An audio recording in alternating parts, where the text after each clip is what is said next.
So many whispers in my ear that I can't hear my voice. Tell me, will it end the situation that I'm in? Or am I bound to sit alone, drowning in my sins? Get right or get left, what will it be? Time is running out, the blood is flowing down. What's up, everybody? Welcome to the Loot Bros Podcast. I'm your host, Residentdarrell, and tonight it is the three amigos. We got the bearded nerd. What's up, brother? TBN, yeah. And then we have our good brother from another mother. We got T. Diddy. And 4 years ago to this day, Jeffrey Epstein did not kill himself. Did not kill himself. Hey, you want to hear something really funny? I'm so funny you brought that up. That's going to be in the title somewhere. You know what's even weirder about that, though? What's that? 35 years ago today, Shawn Michaels started his career in WWE. Huh. And he lost his smile shortly after. Hey, so check it out. So that whole Epstein didn't kill himself thing, like I started seeing those memes pop up, right? And I'm the admin of the Ninja Loot band page. And I was like, we weren't doing anything at the time.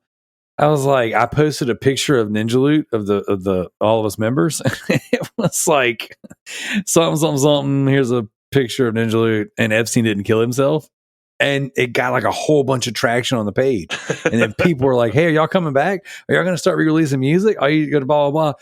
Which ended up prompting us all to get together for dinner after years of not being around. This also prompted the split when Frosty leaving the podcast. All this started with Epstein. And then, so we all went to dinner one night. We said, yeah, let's get together. Let's knock the rust off. Let's re-record all the old songs, make better versions, put them out there. And so we did that. Frosty got super mad, started taking the fact that he was being left out here. He felt left out. I mean, he wasn't really being left out. He just couldn't make it to the nights that we got together. So we continued to get together, even though like he couldn't be there. And he took that personal, like Michael Jordan did in the memes. And then he brought that into the conversations with the podcast, and then eventually quit the podcast. So all of that started with Epstein not killing himself. All right, guys, this is Loot Bros Podcast. This is your general video game and nonsense podcast. And boy, do we have something special for you tonight. So tonight we're going to do Summerslam recap. There is a one clear winner here tonight. Then we're also, got some hands raised. Hey, 1 second. We're going to talk about our favorite wrestling video games. Now, I know we've talked about some of this similar in the past, but I've got some cool stories to talk about tonight with that. So, T. Diddy, you had your hand up first. Yes, I would like to say, ladies and gentlemen, people of the universe, aliens, anyone who is listening when an ear reach, please go to Residentdarrell channel. We are trying to get that channel up to 1,000 members, 1,000 subscribers. The reason why, there's a super special event that will take place.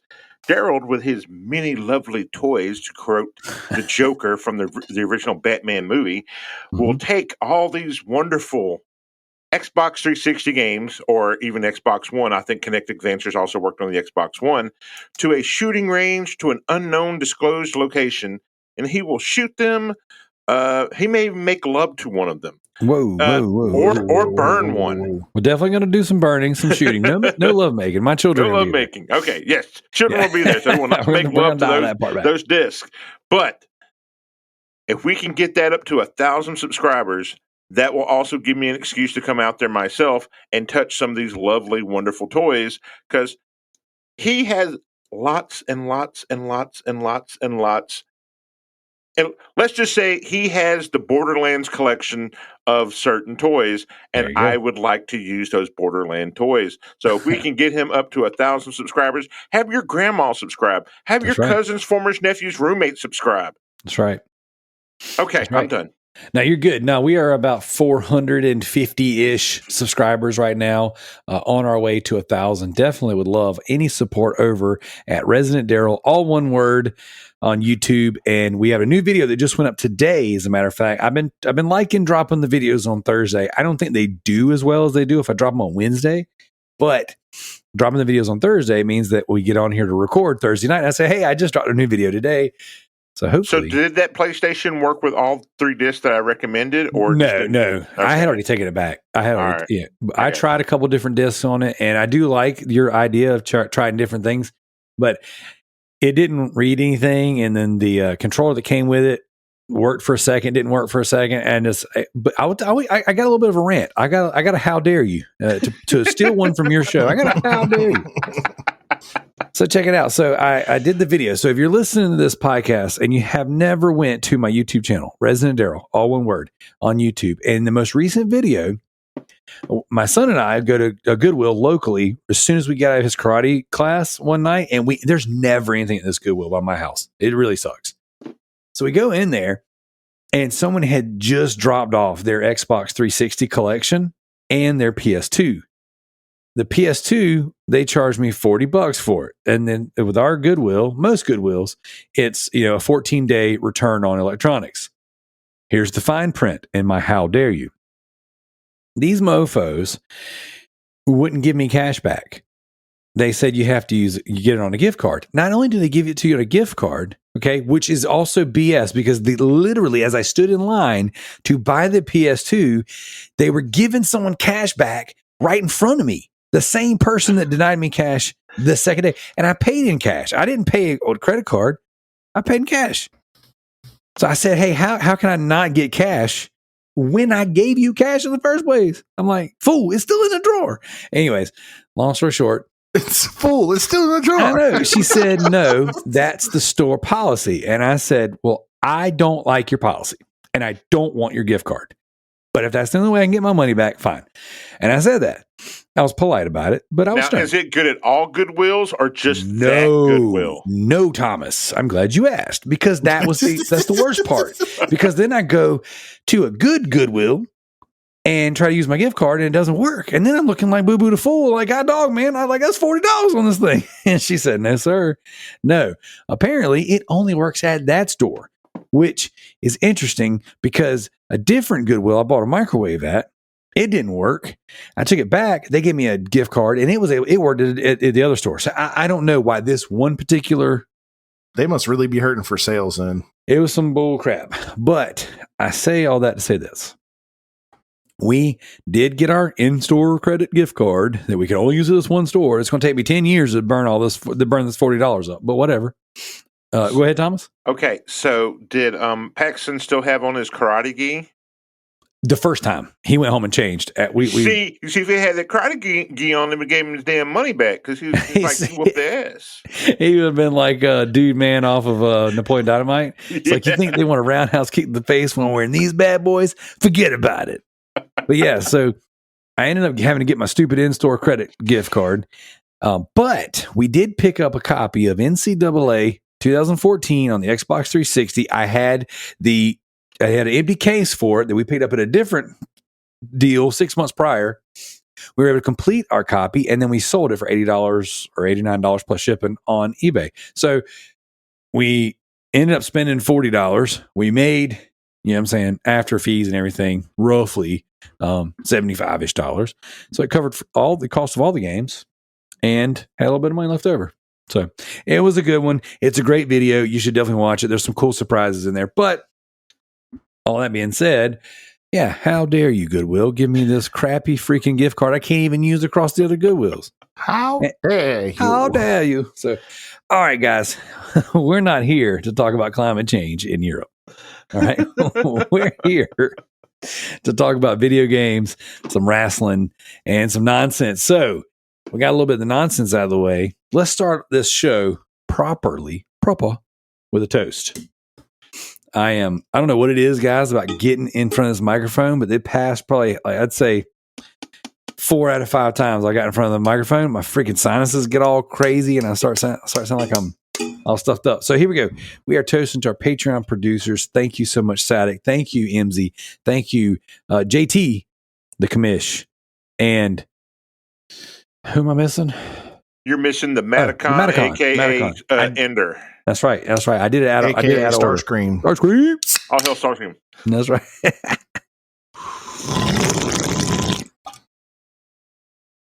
So tonight, guys, I'm out of energy drink. I'm out of Celsius. I'm drinking straight up bubbly boo boo water. You know what's funny? Actually, just I check your Dollar Tree, the closest Dollar Tree, and see.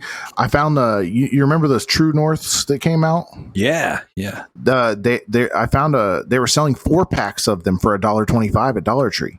Crazy because those used to be high. The grapefruit lemonade ones too. They aren't that bad. So I picked up like 3 of them bad boys. I've been drinking them all week.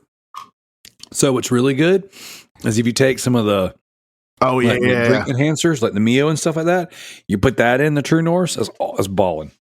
The lemon especially. So, but all right, guys, we're here to talk about games. So let's start off with you, Zach. What have you been playing this week?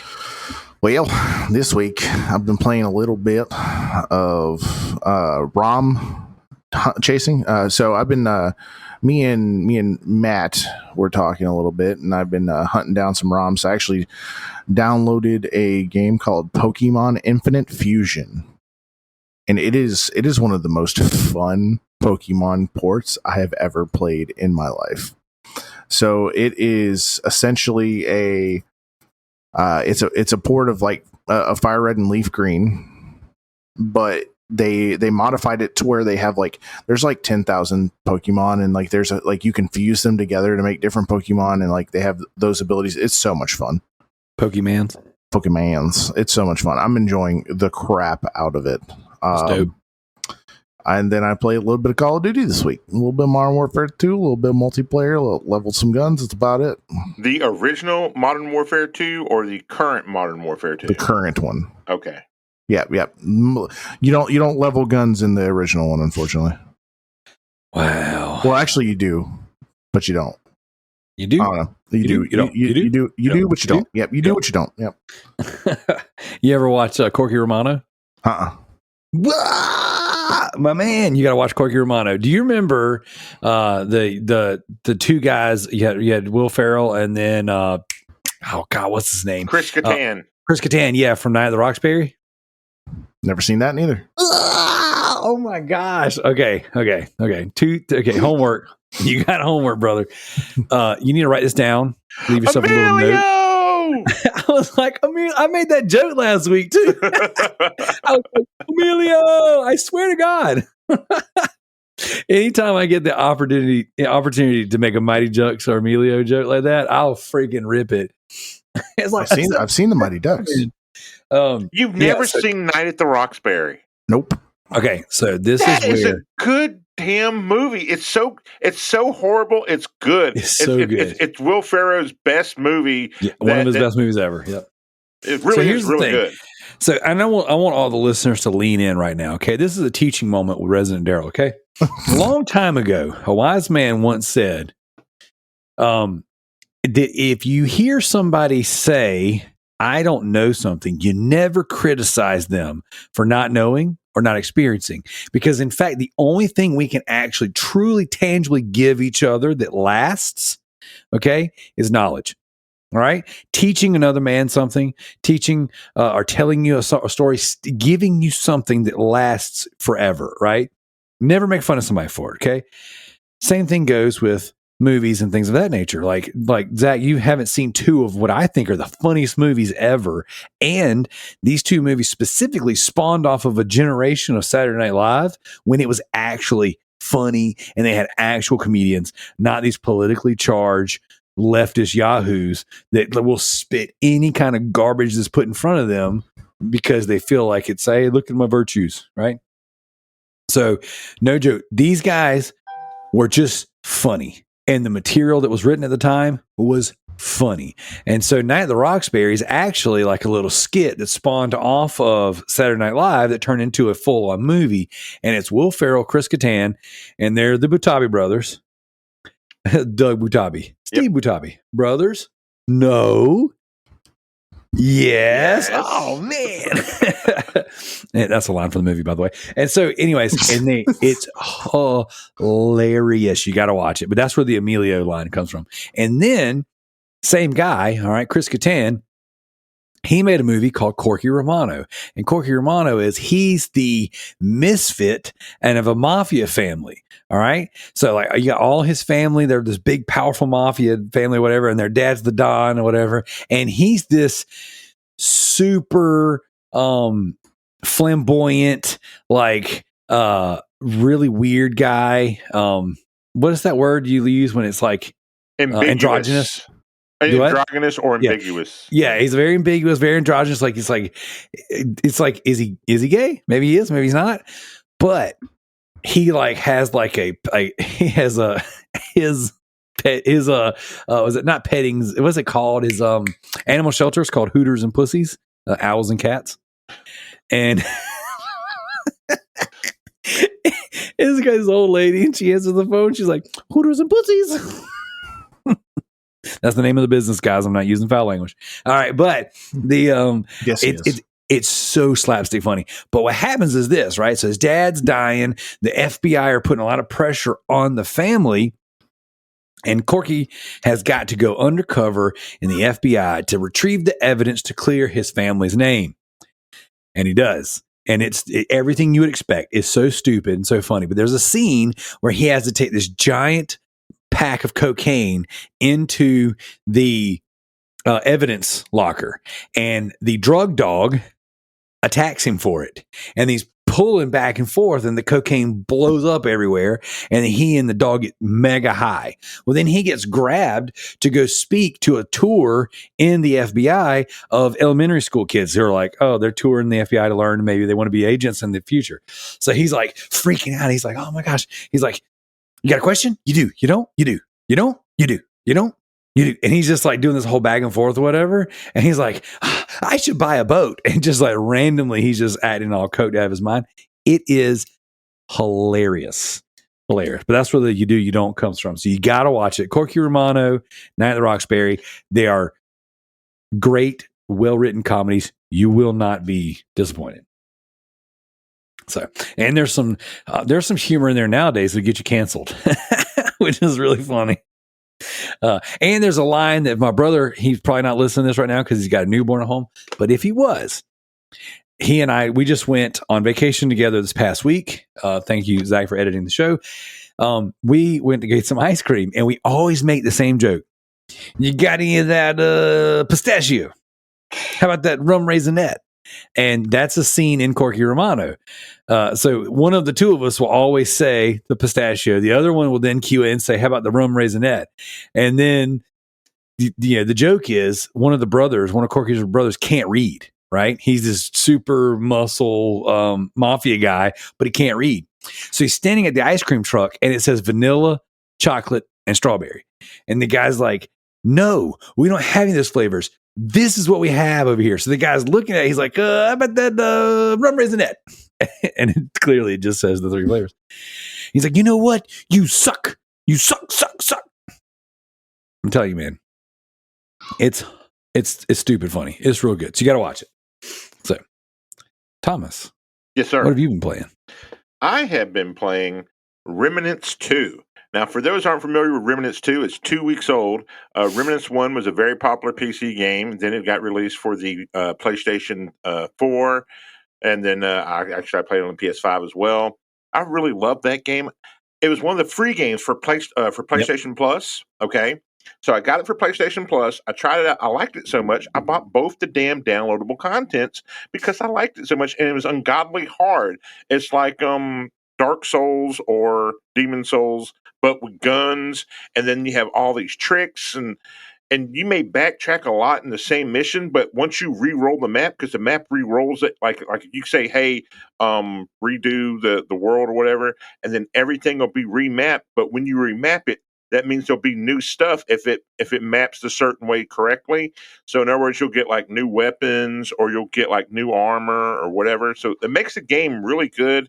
They just did the big patch for Remnants 2 today, which they addressed a lot of problems that people had in the last 2 weeks, but it also nerfed a couple of weapons, which is unfortunate. Because I didn't get a chance to get those weapons yet, but I am currently playing on Nightmare mode. I like it. And, of course, I'm playing my usual enemies. Just because my child... has anybody here ever seen Toy Story 3? Yes. Okay. Yes. So my child on the Xbox X series or just the Xbox One or whatever. Remember when Xbox used to give you free games when it was games with gold? It wasn't just Yep. because you had the gold subscription. Okay. That was one of the free games with gold. I never played that game. Now, once I had my child and she's watched all the Toy Stories, she plays the hell out of that game. She loves that game. And the thing is, she hadn't played that game probably about 3 months because she's been playing. People are going to be mad at me, but she's been playing Tomb Raider, but Tomb Raider with like the volume off because apparently Laura Croft has to cuss now for some reason. She can't just be an explorer. It's the same thing with Drake. He can't just be explorer. He just has to drop, profanity. And my daughter gets mad. She's like, "Why can't I hear him talk, Daddy? I want to hear him talk." I said, "Because they're saying naughty words." She's like, I'm 5 now. It's okay. And I'm like, no. You want to really be infuriated? Play Life is Strange: True Colors in streamer mode. No. Yeah, no, do it. No. But so we're playing Toy Stories 3 again, and I forgot how hard that game was because she's asking me to do a few things, but she's gotten where now because I refuse to help her anymore. She just does everything herself, and I watch her, and she's actually quite good for a 5-year-old. I was very impressed of how good she is at platforming because that's not an easy platformer. That is actually a difficult platformer. You may think because it says Toy Stories that's an easy game. No, that game's a hard ass platformer. It's on my list of games that me and the wife beat together this year. Oh, you already beat it? Yeah. That's it's on my list. It was one of the first games we beat together this year. Nice. I was you thrown agree off. with me that it's hard, right? Yeah, I was thrown off a little bit because the first thing we started doing was we started playing the open world, like the town part first. You have to build up the town and unlock the other areas of the map or whatever. And then I was like, "Does this not have a story mode?" Yes, there's a story, but yeah, and then she was like, "Yeah," and I was like, "Okay, cool, let's play that. Thanks." But I strongly recommend to anybody that's looking for a challenge and is looking for a game that is really good. And in my personal opinion, now it's a 3-player co-op. You can play by yourself, but I don't recommend you do boss fights by yourself unless you're a badass and like in the best way badass. I've been fortunate enough to have some people carry me. So shout out to all the randos that I've joined that have carried my ass in nightmare mode. I really appreciate you. And then again, let me just give a lot of love to Disney Dreamlight Valley because they just did an update to that. And if no one's never played it, it's like think of a simple farm simulator, but it has Disney stuff attached to it. And if you hate Disney, I guess you shouldn't play it. But it's really simple. It's really fun. I've got like almost all the dresses. I've gotten almost Scrooge's store has literally nothing in it now. Like no clothes are in that store anymore. I bought every piece of clothing in that store, period. And I got my money set up so good. Like I literally keep almost 15 million on me at all times. So whenever they do have an update, I go buy everything. But that is currently what I'm playing. Nice. What about you, D Money? Nice. So check my style out, boys. I have not turned on my PS5 in over a week, maybe 2 weeks. Now I've been working and my son will turn it on and play AEW like while he's just sitting here and talk to me while I'm working. Yeah. So I am behind on some of my reviews that I need to do for Proven Gamer. And hopefully by the time you hear this, they'll be on Patreon and be on Proven Gamer's website. But I've been behind on reviews because we've been traveling, been super busy at work. Business inquiry has picked up. Closings have not. So I'm not making money, but I'm working all day long. So maybe one day that'll turn into a thing. The eBay business is doing pretty good. So that, that's the fun. I get up in the mornings. My schedule is kind of like get up early. And instead of playing video games before work starts, I'm packaging and listing and shipping. So I haven't touched my PS5. But what I have done is I posted in the group not too long ago that I picked this up. Now, for you audio listeners, this is not going to mean anything to you. But the guys that are watching, they see me on video right now. Look at that Wolverine on this Vita. Check this out. I picked up a modded PS Vita. Oh, you finally picked it up and started messing with it, huh? Yeah. So I think last week when we recorded, I had picked it up, but I hadn't touched it yet. So I've learned how to use the software on there. I've got a massive, just amazing PSP emulator, right? And I've got the theme software on here is so good. It's a custom theme manager. So like I downloaded a ton of them, but the Wolverine was the one I started with. And every single page has like, you can add backgrounds with the Vita naturally, like going in on there and saving your own photos or transfer them over. This theme manager takes stuff that's already put together, and like some of the icons will change depending on the theme you download. The backgrounds obviously change, and it has music in the background. So it's really, really cool. I downloaded some homebrews. So I played a game called Wolverine Code Vita. And how many of you guys, did you guys ever play Marvel vs. Capcom 2? Yes. Awesome game. I played 3. I didn't play 2. All right. So Thomas, you'll know, you remember how it's like almost like hand-drawn cartoon, almost hand-drawn comic style, essentially, is the art style for it. 3, it got into more of like a 3D render kind of thing. So this game takes the assets from that. All right. So you got Jill kind of moving vertically up and down on the left side of the screen. All right. And then in different lanes, like a side scroll beat 'em up almost, you've got the Cerberus, the dog, you've got the crow, and you've got a zombie kind of coming at you almost. Again, it's like a 2D side scroller essentially, but Jill only moves vertically. She doesn't move back and forth, and you can shoot them. And it's a homebrew game using those assets. So as the background slides over, she's moving up and down and shooting these things, whatever. It was interesting. Okay. Beat several levels on it. Thought that was cool. I downloaded, like I said, about 40-ish PSP games. And so what I focused on the games that I either don't have, or because we've been talking about emulation, right? Right. Or it's so hard to find, right? So like I want Silent Hill Shattered Memories on PSP. I want it on PS2. I want it on the Wii. I have never seen a physical copy of those in the wild before. I sent you a picture of one over at the game store by my house. Remember? You might have sent me the picture of it, but I've never seen it. Granted, I see pictures online all the time on eBay and everything, but I've never physically been there. You know what I'm saying? In a position to where I could say I want this now. And you guys know I don't like to buy games offline unless I absolutely have to. So it's all the thrill of the hunt. That's right, thrill of the hunt. That being said, this is one of those games that has escaped me for my entire gaming career. You know what I'm saying? I've never had this game. I've never physically owned it. So I was going through the download list and I'm like, dude, that's on here. I got to play it. I'm going to buy it. As soon as I see it, as soon as I work a deal for it, I will find it in the wild. I will own that game. So I downloaded it and I've been playing it, and it is awesome. Like, it is so much better. This game, I think, came out like 2010 or 2013, like way late in the PSP life cycle, like crazy late. Maybe 2010, I think.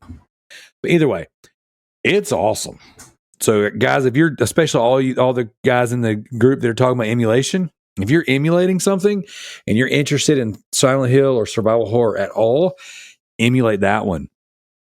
Now, shout out to our good buddy Levi. He actually just ordered this off eBay on the Wii. It's so funny because I mentioned that I was going to play it, and he said, dude, I bought it yesterday. So I'm really excited to hear Levi's thoughts. Levi is a hardcore survival horror guy, and he has really good taste in games.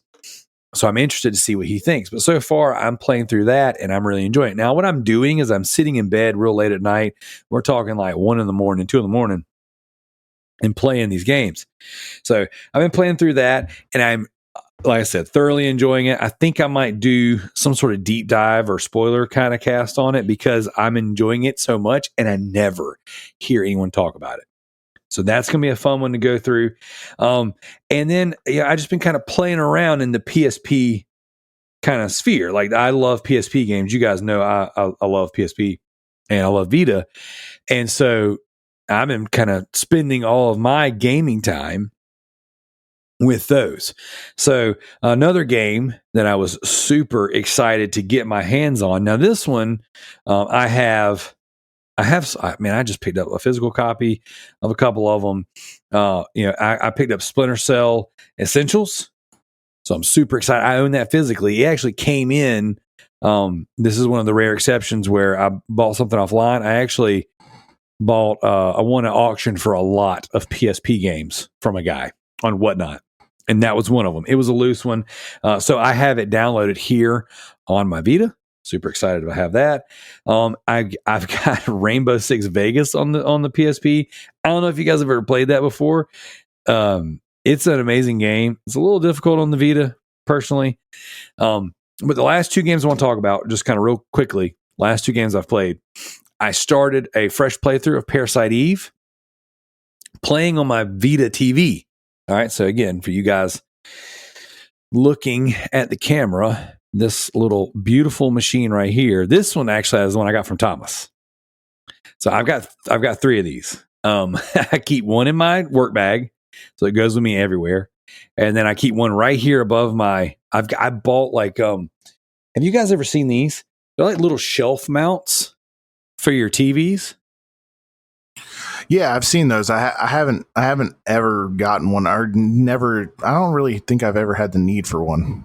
I didn't think I did either until I saw it at the store. I was like, you know what? I think I might try that out. I thought about putting a camera on it, maybe even putting like a ring light behind it for when we were recording stuff. I put it up there, and then I was like, oh, that is the perfect little shelf for the PS Vita TV. So I keep one sitting right on top of my curve monitor right here.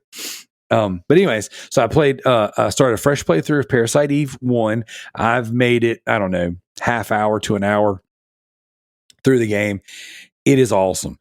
But on vacation this past weekend, right? My brother and I were in the mountains.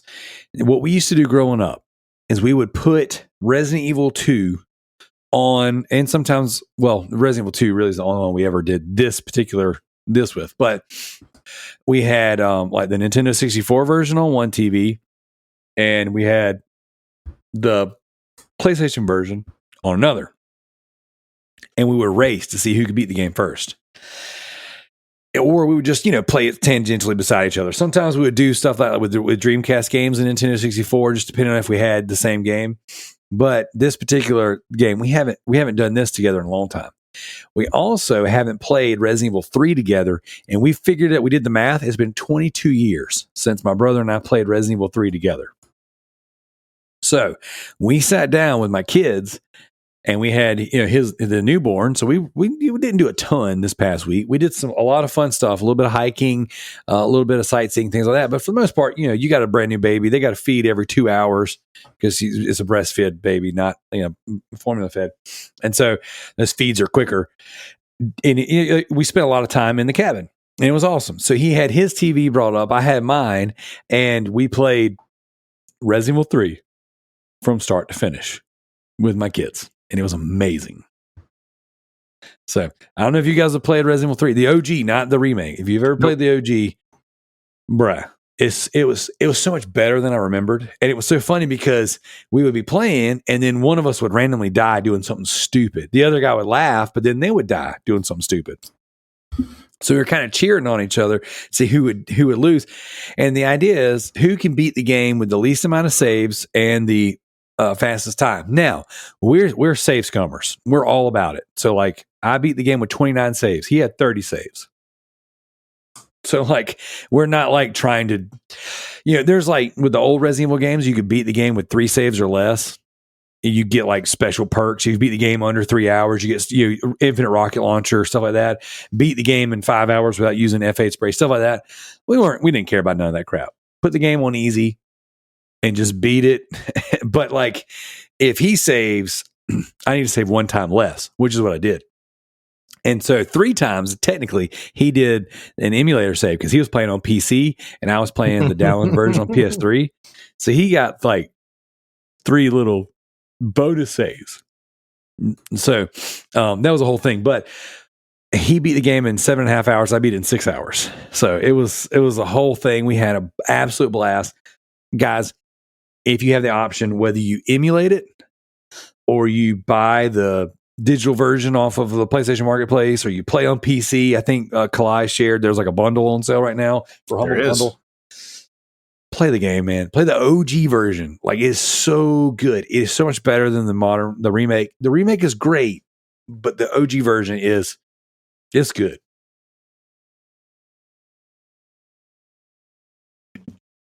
But that's me, guys. I mean, I've played other stuff, but for the most part, that's like, I had one more piece of show and tell. And again, this is for the guys. This is actually for Zach, especially. So in one of my upcoming videos, you'll see I picked up this Game Boy Advance SP. Okay. I've never owned an SP before. I know that they're super expensive and they go for like upwards of $100, sometimes more, depending on the condition. Color. Yep. Right. Color too. Yeah. So, yeah, see, yours is awesome. My case, it looks like it fell off a mountain. So did mine when I first got it. That's what inclined me to change. Well, this case looks like crap, but the screen's a little discolored too. You know what I'm saying? There's a whole reason. Yeah, it's either the screen or it's the screen protector, one of the two. Well, this one doesn't have a screen protector, so there's a little bit of discoloration. So that little piece that says Game Boy Advance SP on it, that's actually a screen protector. Yep. Gotcha. Well, either way, I paid $10 for it without a charger. The guy wanted $40, and I said, I think I originally said $40. Then he said $20. I said, dude, would you do $10? Here's the reason why. If I spend $10 and it doesn't work, I don't feel like I lost a lot. If I spend $20 and it doesn't work, and I still got to buy a charger. I did. I ordered a combo charger, so it was a wall charger and a USB charger. Yep. So technically it was two. So I got $18 all in all invested in it. And it freaking works. Love that sound. You hear that? Isn't that great? Ding. And I had a copy of Spider-Man 2 just sitting in my dresser upstairs. They picked up at the flea market years ago. So booyah. And you can hop on Amazon and order like a disc card that has all these emulators and ROMs on it for the Game Boy Advance. It's an all-in-one cart. Yep. An all-in-one cart? Huh. Yep. Sweet. Yeah. So I think it's like $20 too. It's not that expensive. What's really awesome is this. This is the reason why I'm sharing this, right? So for the audio listeners, they're like, why is he showing everybody on the camera something we can't see yet? But the reason why I wanted to tell you guys this is this. You remember DK Oldies? Oh, yes. Dear. Okay. So DK Oldies is the laughing stock of the internet. Yeah. Except they put out a list every week or month of games that they need for trade-ins. And I'm a part of a Discord group that was talking about, like, it's a retro collecting and selling group or whatever. Right. And they were like, dude, guys, the list is hot right now. Here's what's selling. Here's what they need. I'm like, who are they? I missed it. They're like DK Oldies. They said, basically, this is what you do. You email DK Oldies. You tell them all the stuff you have. They will send you a quote on what they'll buy it for. Scratched, doesn't matter. They'll send you a shipping label. You box up all your stuff. You ship it to them. They, quote, refurbish it and resell it. Dude, they'll give me $66 for this SP as is right now. Isn't that crazy? And you only spent $10 on it. I spent $10, and with the charger, technically, you know what I'm saying? 18. Technically $18, yeah. But what I would do is I would put one charger in there, keep one charger for myself, right? In case I come across another one, because the one I bought was a 2-pack. So you're going to say $14 is what I got invested, and I could flip it for $66. And because it's in such rough shape, this is not like an eBay. Like, I wouldn't sell this on eBay for $60. Like, you can't see in the camera right now, but it's a little beat up. I just thought that was cool. I didn't know, like, I knew that you could sell stuff to places like Chase the right price and DK Oldies, but I didn't understand how it worked. And I never looked into it because it just seemed like that's probably too much hassle. Lo and behold, they have a list of the things that they're looking for. And if what you have is on that list, it pays way more. So, for example, Wii Sports, they're paying $17 for it right now. I've got 4 copies of Wii Sports, but because they're really scratched up, that game sells for like $20 to $25 on eBay, right? So if I go sell it on eBay after fees and shipping and all that stuff, I might make $17, but my copies have scratches on them because they came in big bundles or they were left in a console that I picked up from time to time. So it's like the odds that these are going to get returned to me, or someone's going to be like, well, my Wii won't read them. It's just not worth it. Even though they worked in the consoles that I got them in, it's not worth the hassle. But TK Oldies, they don't care because they're going to resurface them anyways, supposedly. Thanks. So something to think about. Allegedly, yeah. Unless you watch the YouTube videos where they didn't do that stuff. So I just thought I would share that with everybody. If you are looking at it for a place to offload your gaming stuff and what's local is not giving you what you want, or something that sounds a little hassle free. Now I would one of the things that my group is telling me every year, they're like, hey, don't give them anything good, only offload your trash and your bulk. But for the occasional item they're searching for, that's pretty cool. So anyways, I just thought I would share that with you guys. I learned that today. I thought that was neat. So you're right, guys, you want to talk about the really important stuff? Yes, I would like to talk about Loot Bros merch and new T-shirts possibly coming. That's what I would like to talk about for the Residentdarrell show, because we keep talking about these shirts numerous times, but yet the Residentdarrell T-shirts have yet to come. You said, I'm going to have a T-shirt for my children. I'm going to have a T-shirt for myself. I'm going to have one for T. Diddy for when we do HorrorCon, September 16th and 17th. Soon, very soon. So here's the thing, guys. At the end of this month, all right, we have a very special announcement/celebration. All right. October 31st will be a very special date. And on that date, all these prophecies will be fulfilled. But not today. All right. Let's jump into some leaderboards real quick. What do you say? All right. Well, that's you throwing me off, Keith. You're usually like, I'm going to do those in post. The reason why we did them in post, here's a little behind the curtain on how the sausage is made. It's because Kalai always pouts about how long the show takes. So I was like, well, you know what I can do? I can do those in post, and that'll save, a little bit of headache. Well, Kalai's not here tonight. So what we'll do is we'll knock out the community stuff. Then we have a community question, a really good one. And then we'll jump into the topic of the week, or this week's official topic. All right. So which one do you want first? You want the True Achievements leaderboard or the True Trophies leaderboard? How about let's do the achievements first? They go quicker. Well, actually, surprisingly, we actually had we filled the top 5 this week. Let's go. All right, so it wasn't a lot of achievement points, but there's achievement points that have been had. GDI Master Race in first place with 200 achievement points. He was playing Forged in Shadow Torch. Nice. I have no idea what that is. I've heard a lot about it. I Drop Roaches playing some Fallout 76 in second place with 120 achievement points. Nice. And the Alpha Segal with 55 achievement points playing some Hogwarts Legacy. Static is in fourth place with 40 achievement points playing Splasher. And HJD 2011 in fifth place with 35 achievement points. He's playing Golf with Your Friends. Nice. And then I got sixth place with 20 achievement points because I only got 2 achievements and they were in Halo Infinite multiplayer. I guess I did play that this week. I played a few other games too, but they didn't have trophies, so I didn't mention them. Yeah, that's awesome. So cool deal. How about them PlayStations? All them PlayStation ones are kicking up, sir. So in first place, we got Shane Lizard taking it home with our free game of the month, PGA Tour 2K23. He had 141 trophies this week. Nice. In second place, we got Tricky Mick playing the really shitty Saints Row with 93 trophies. Nice. Redbeard Rick's in third with 66 trophies, playing 60 Seconds Reatomized, which is a lot of sixes.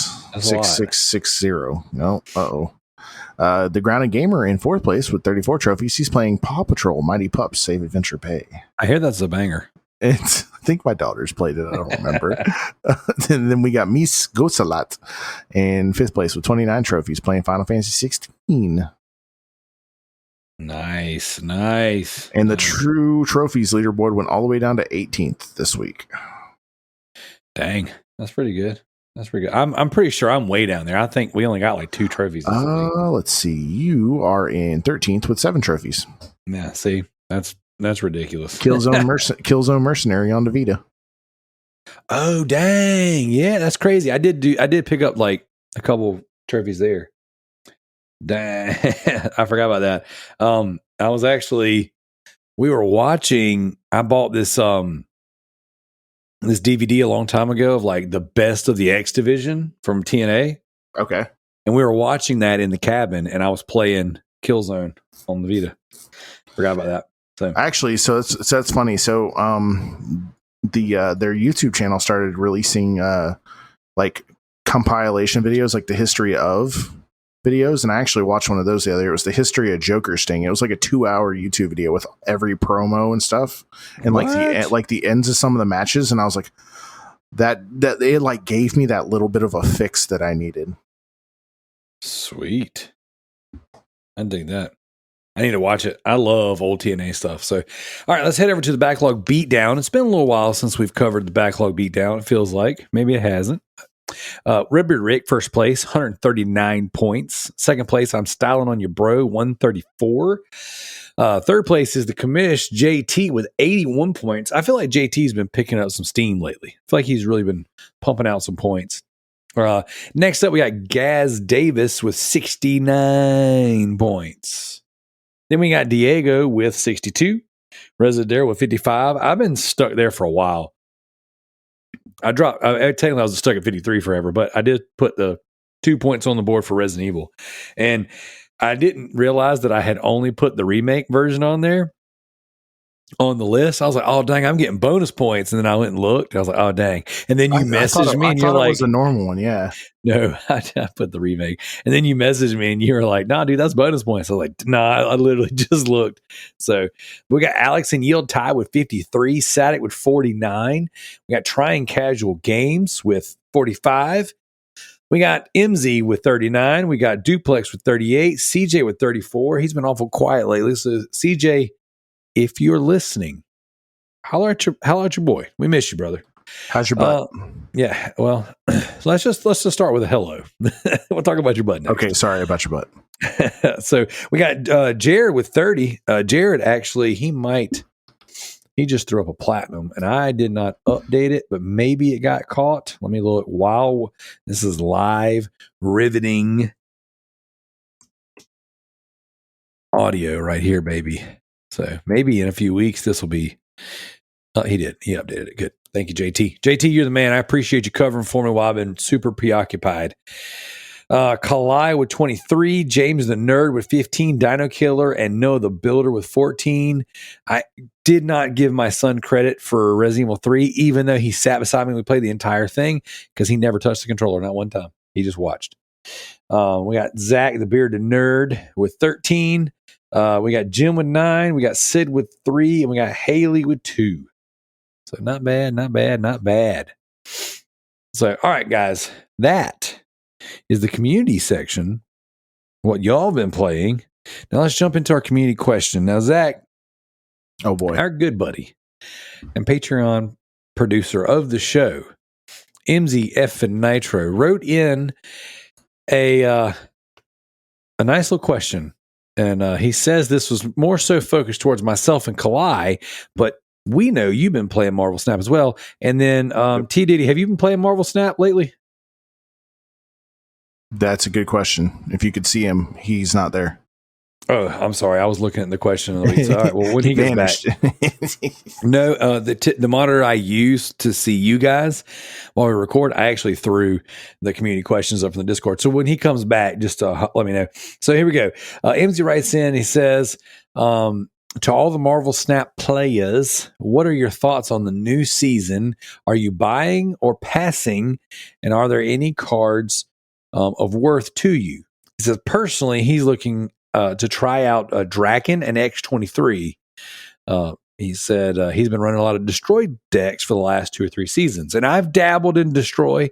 I have built a deck that I personally like right now.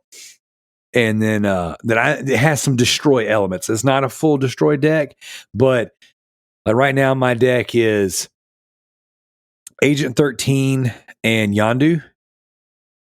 And so what I like to do is I like to throw Agent 13 in there. She gives me a random card. I like to throw Yondu out. I like him kill one of your cards. Okay.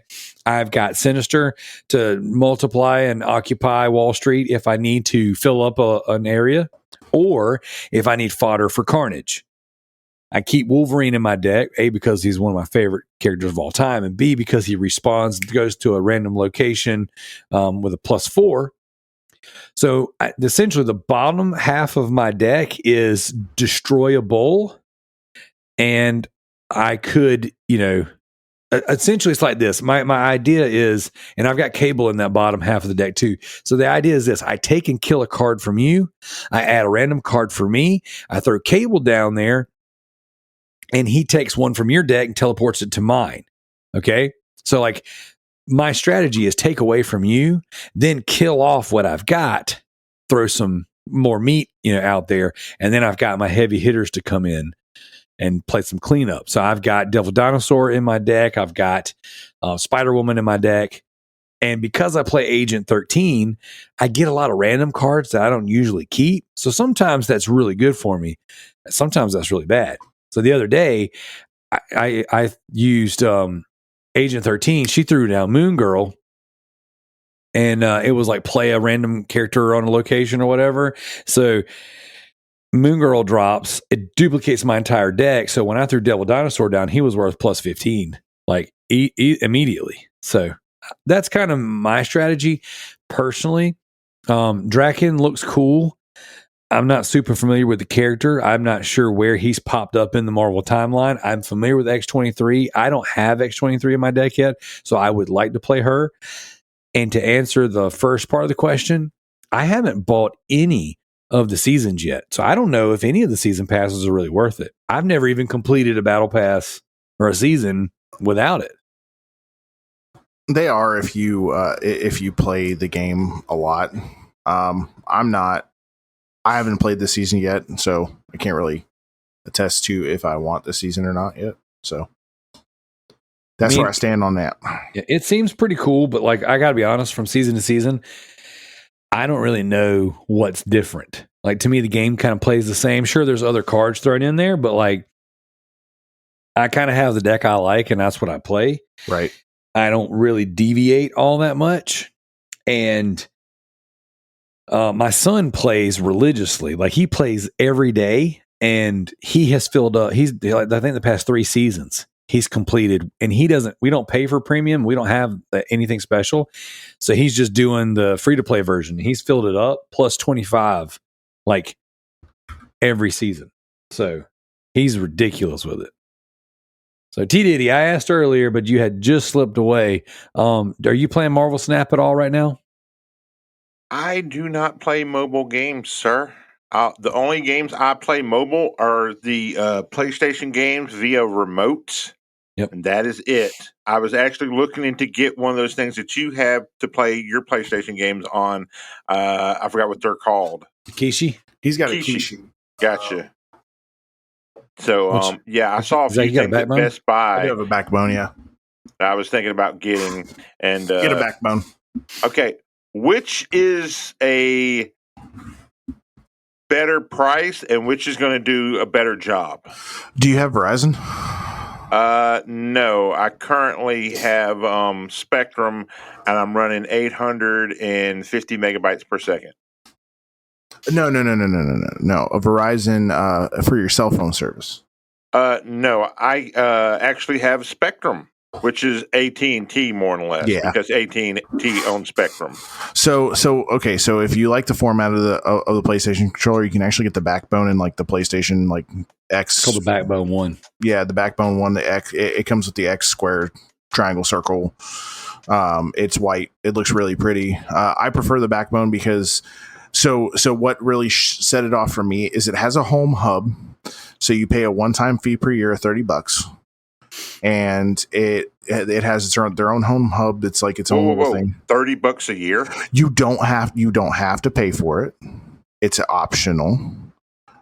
I did it because it's super duper handy, and it tells you like what games you can play on your phone that access mobile controls. It's like it pretty much turns your phone into like its own console, I guess, because it shows you like all the stuff you play on there. It'll show you the remote play. It's compatible. Do you need any cheats or anything? No. Yeah. I heard the Backbone app is cool. Yeah, it's not necessary, but and then another cool thing too is the Backbone. So like, let's say you get a new phone and your phone like doesn't necessarily like fit it snugly. So for mine, I literally went on their website, put in iPhone 14 Pro Max adapter, and they sent it to me for free with no shipping. They just literally cost me $0.00, and they sent me an adapter for my phone to put into the Backbone so it fits snug and nice and neat. You can't beat that. Big company like Razer, like the Kishi, you're gonna let's just say eventually you upgrade and you get a new phone and it doesn't fit the Kishi, you're gonna have to get a new device. Go Backbone, they're gonna keep coming out with adapters, and they're free. Merry Chrysler. They're the same price. So if you get the Kishi V2, it's $99. You get a Backbone, it's $99. Same price. So better customer service. I have the Kishi V1. I don't have the V2, and it does everything I need it to do. I think it feels good. I would prefer to have a Backbone because of the form factor. It's more of like a controller. The triggers feel better on the Backbone. I've had the Kishi like yours. The triggers feel really mushy and nasty, and the Backbone feels smooth like a normal controller. Yeah, I don't think the triggers feel bad, but they don't feel like a PlayStation controller. And so I personally am waiting until I come across a deal on a Backbone one. I actually ordered one off Marketplace for $55, and the guy never shipped it. And about 6 weeks later, after fighting with him and Facebook Marketplace, I got my money back. But, one of these days I'll come across one. Maybe I get it in a trade deal or something. But yeah, I personally, without using it, would recommend the Backbone just off form factor. But the Kishi's not bad. I'm using mine right now. No, I'm looking at them right now on Amazon. But one thing this week, I was over at you're familiar with was it Fireflies Games and whatnot? Yeah. So I'm over there. I'm looking at games, and they have all these different things. And one of the guys there is like, I'm not worried about it. This is just totally unrelated to anything, but it was so damn funny. Like, I'm not worried about anything. I buy $12 worth of beef jerky like it's nothing. And I thought I went. I actually turned and looked at the dude, and I was like, I gave him a thumbs up, and I was like, facts. And I was, it looks pretty cool. But I was wondering, does anybody here just randomly buy $12 worth of beef jerky like it's nothing? Because I have never spent $12 on beef jerky ever in my life. No, I can't do it. Maybe once in a while if I'm feeling like I really, really want it, because there's a really good brand that they sell at the local gas stations out here that I've only been able to find there. So yeah, every once in a while, if I want like a really good peppered beef jerky, they have a really good one, and I'll spend $12-13 on a bag of it. So I won't do that, but I'll go to Aldi and get the off-brand, and I might spend like $5. I actually have a whole bunch of off-brand Aldi stuff right now from beef jerky that I had got during the coof, and is currently just recently went out of date, and I am eating it right now. And then there's one that's like a hickory kind it's still really soft. Because the wife was mad at me. She's like, "Why didn't you eat all this beef jerky during this time?" It's like, I can't eat that much damn beef jerky. And it was like, like emergency food. It's still good. It's still eatable. She's like, "Well, this one's been out of date for the last 6 months." I was like, "Well, how does it taste?" She said, "Well, it tastes pretty good." I said, "All right then." There you go. There you go. That's what's up. So yeah, no, I can't spend $12 on beef jerky like it's going out of style. I don't even like to spend $12 on video games. Now, if I spent $12 on a stack of video games, then yes. But yeah, no, I ain't got it like your boy at Firefly. I can't even afford games at Firefly. They're too high. Oh, they had Zelda, the Twilight Princess for the Wii U for $95. And I was like, how do you sleep at night knowing that you have that in your display case for $95? Dude, did you see their Vita collection? They've got Danganronpa 3 for like $145. Which is crazy. And thing is, that must have just recently came in because I go by there periodically and I didn't see it there until just recently. I'm like, why?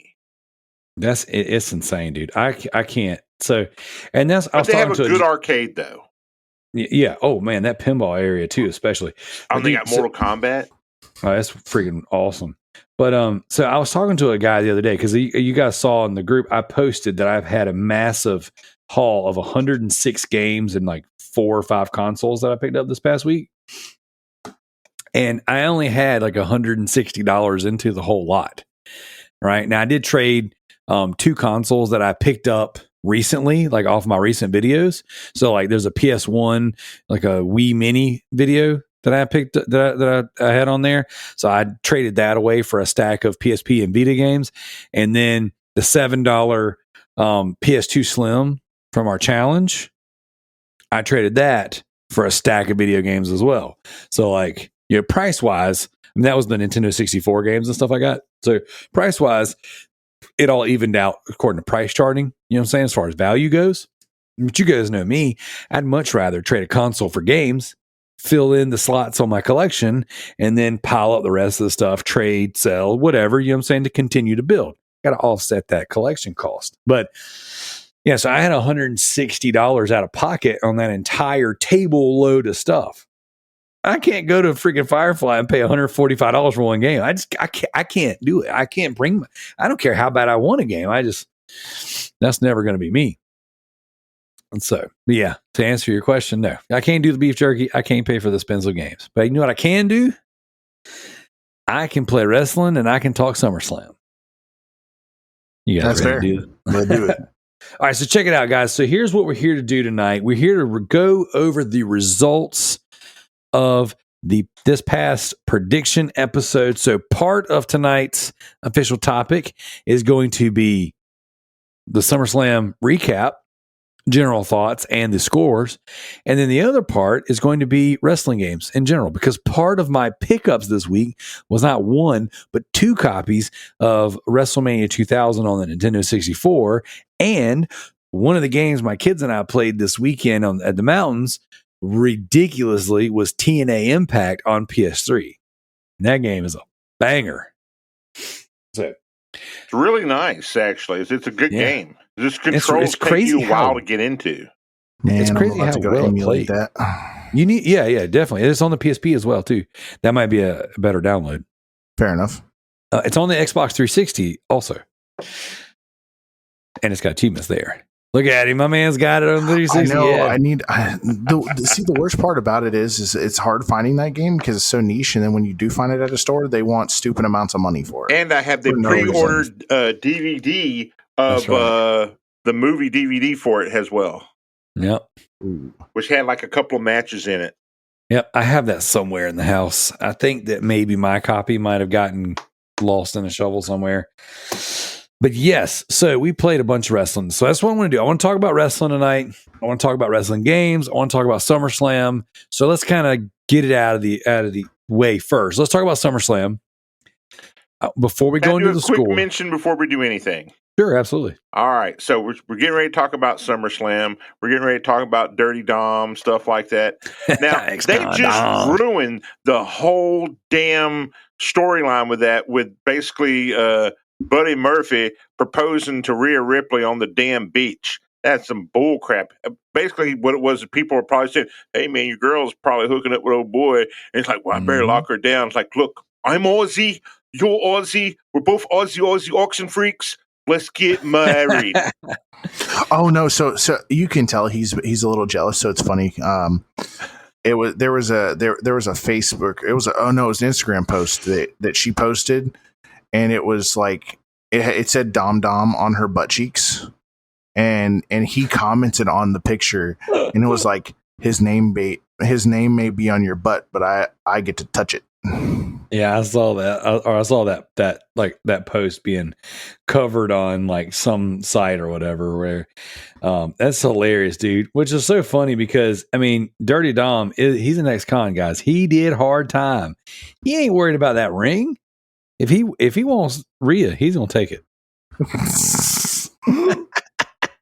I cannot with you.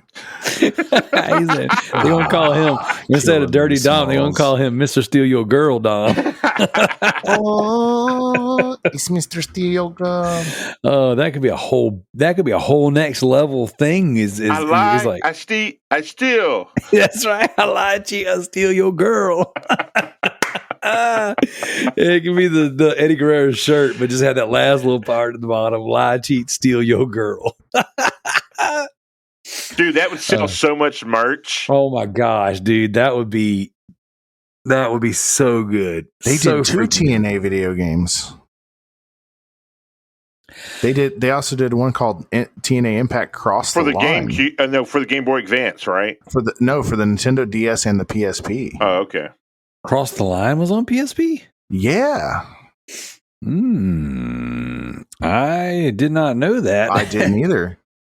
I need to get my Excel spreadsheet out. But we ready to start our recap, Mr. Pen and Paper? I'm writing that down. I gotta get it. So I've been like trying to take write down my thoughts and really put my YouTube series stuff together, because like I've got 40 hours worth of footage to edit and so many pickup videos. Like it's just ridiculous. But so like the things that I want to do are so far down the line because I'm so behind the 8 ball on editing that I just I gotta start writing it down or I'll never get this stuff done. So here we go. Official losers of the SummerSlam predictions. Now, we announced here on the show, and we said it in our thread, that if you do not show to the prediction episode, you automatically take the L. So, Maticon, 0 points. Kalai, 0 points. And here's the thing, guys, right? For the listeners, for the co-hosts, if you show, you don't have to know anything about wrestling to make a prediction. Those of us who know a lot about wrestling made terrible predictions. A lot of our predictions are guided by our interests, you know? You know, what's funny is I even told them, I was like, most of these match cards have 2 people. You have a 50-50 chance. 50-50 chance. I was even going to give Kalai all my picks. I was going to give her like not even any of the ones I wanted, like, you know, the special ones, like just straight up the real picks, because all my real picks would have won. But I like going out on a limb. I like basically saying, hey, this is my fantasy booking. This is what I care about. And this is what they should do, rather than like, okay, they're going to do the same boring ass crap they do every week. There's nothing. Right. It's like all you have is missionary position when you're in the WWE. That's it. On Sunday after church. Wait a minute. I don't think we're talking. Maybe that's what we actually do here. Okay. All right. No, but yeah, I agree. And I literally watched the pay-per-view in the cabin with my family. And I said, after the third match, I said, man, this has been awesome. This has been so good. I can't wait to go to bed mad because they're going to find a way. They always find a way to make me hate wrestling at the end of every pay-per-view. Yep. And they did not disappoint. And then TNA does, not TNA, AEW doesn't know how to capitalize, because they have the inmates run the asylum, and you just gave the brothers a big contract. They're the highest paid tag team of all time now. I don't know what the hell Tony Khan sees in them. They're okay, but they're not like. They're not great. They're extremely talented. They're just not being utilized properly. They're good, and I think them feuding with the Hardys is a great thing. That should continue for like a long time, because they remind me of the Hardys. But like, yeah, I kind of also agree. Like, highest paid tag team of all time. I mean, they're good. but I don't think they're that good. Look, the best two tag teams of all time, in my personal opinion, Midnight Express, Rock and Roll Let's go. Express, then followed by the Rockers, Heart Foundation. Yeah. Heart Foundation. Yeah. Hardy Boys. Even though I'm not a huge Edge fan, I thought Edge and Christian together was always good. No, the 5-second poses were great. Yes, that was good. And I got to be honest with you, even though technically they haven't done anything yet, Kevin Owens and Sami Zayn together as a tag team, like I think that's a tag team because those guys feuding for so many years. You said Rated RKO all wrong, buddy. No, so good, such a good tag team. No, they should have kept them together, and they feuded well too. Not a big fan. The Usos have really won me over too. Like I didn't love the Usos for the majority of their career, but towards these past couple of years, I've enjoyed them. So, all right, so let's do this. Let's go in with the next place loser. Now, technically, of all the hosts that showed up, I have the least amount of points on the board. I got 3 points. I had some really, really great predictions that didn't come true, and then I had some obvious ones that did come true. And basically, anytime I put my preference on the line, I was wrong. There's only one match that we all got right. Can you guys guess it? That would be the Ronda Rousey match? No, it was Roman Reigns. Oh, no. I know exactly which one it is. We all got the Logan Paul match 100% correctly. Oh, Every single person picked Logan Paul, and that match was excellent. It was really good. Fun to watch. And it was the opener. It was. Lots of spots. Because he had to leave and go watch his brother box.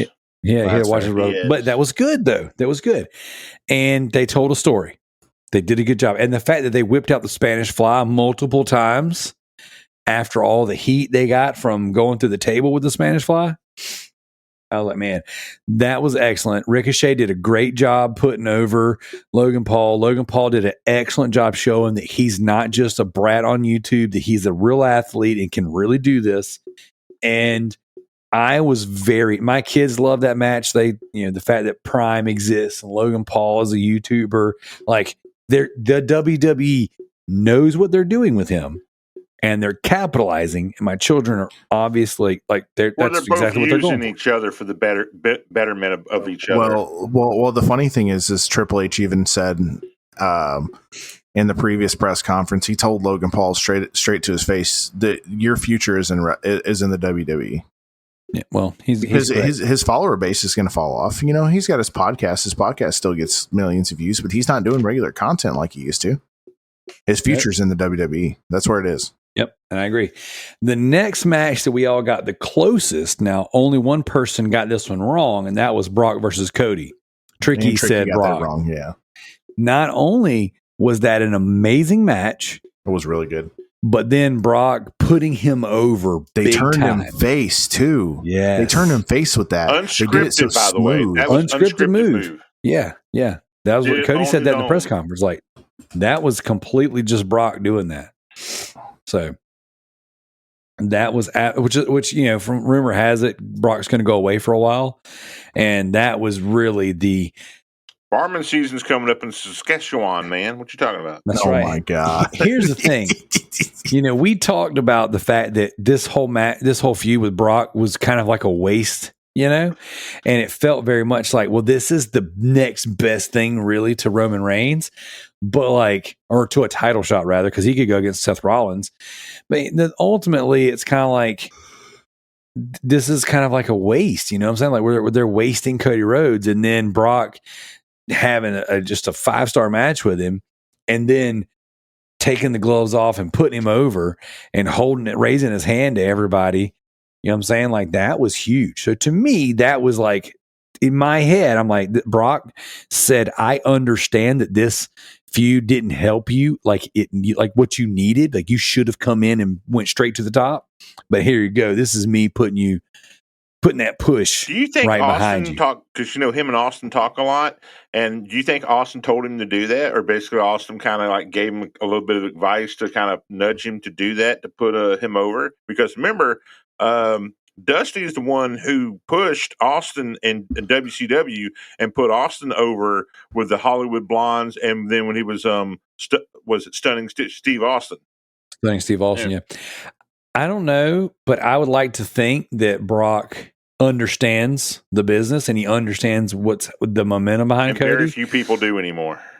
I really think that, like, I think to me, if like just analyzing, and again, this might be some fantasy, booking as well, but it's almost like you almost lost the momentum with Cody. And that was Brock saying, I recognize that the WWE made a bad move booking this, so let me push him back up to the top.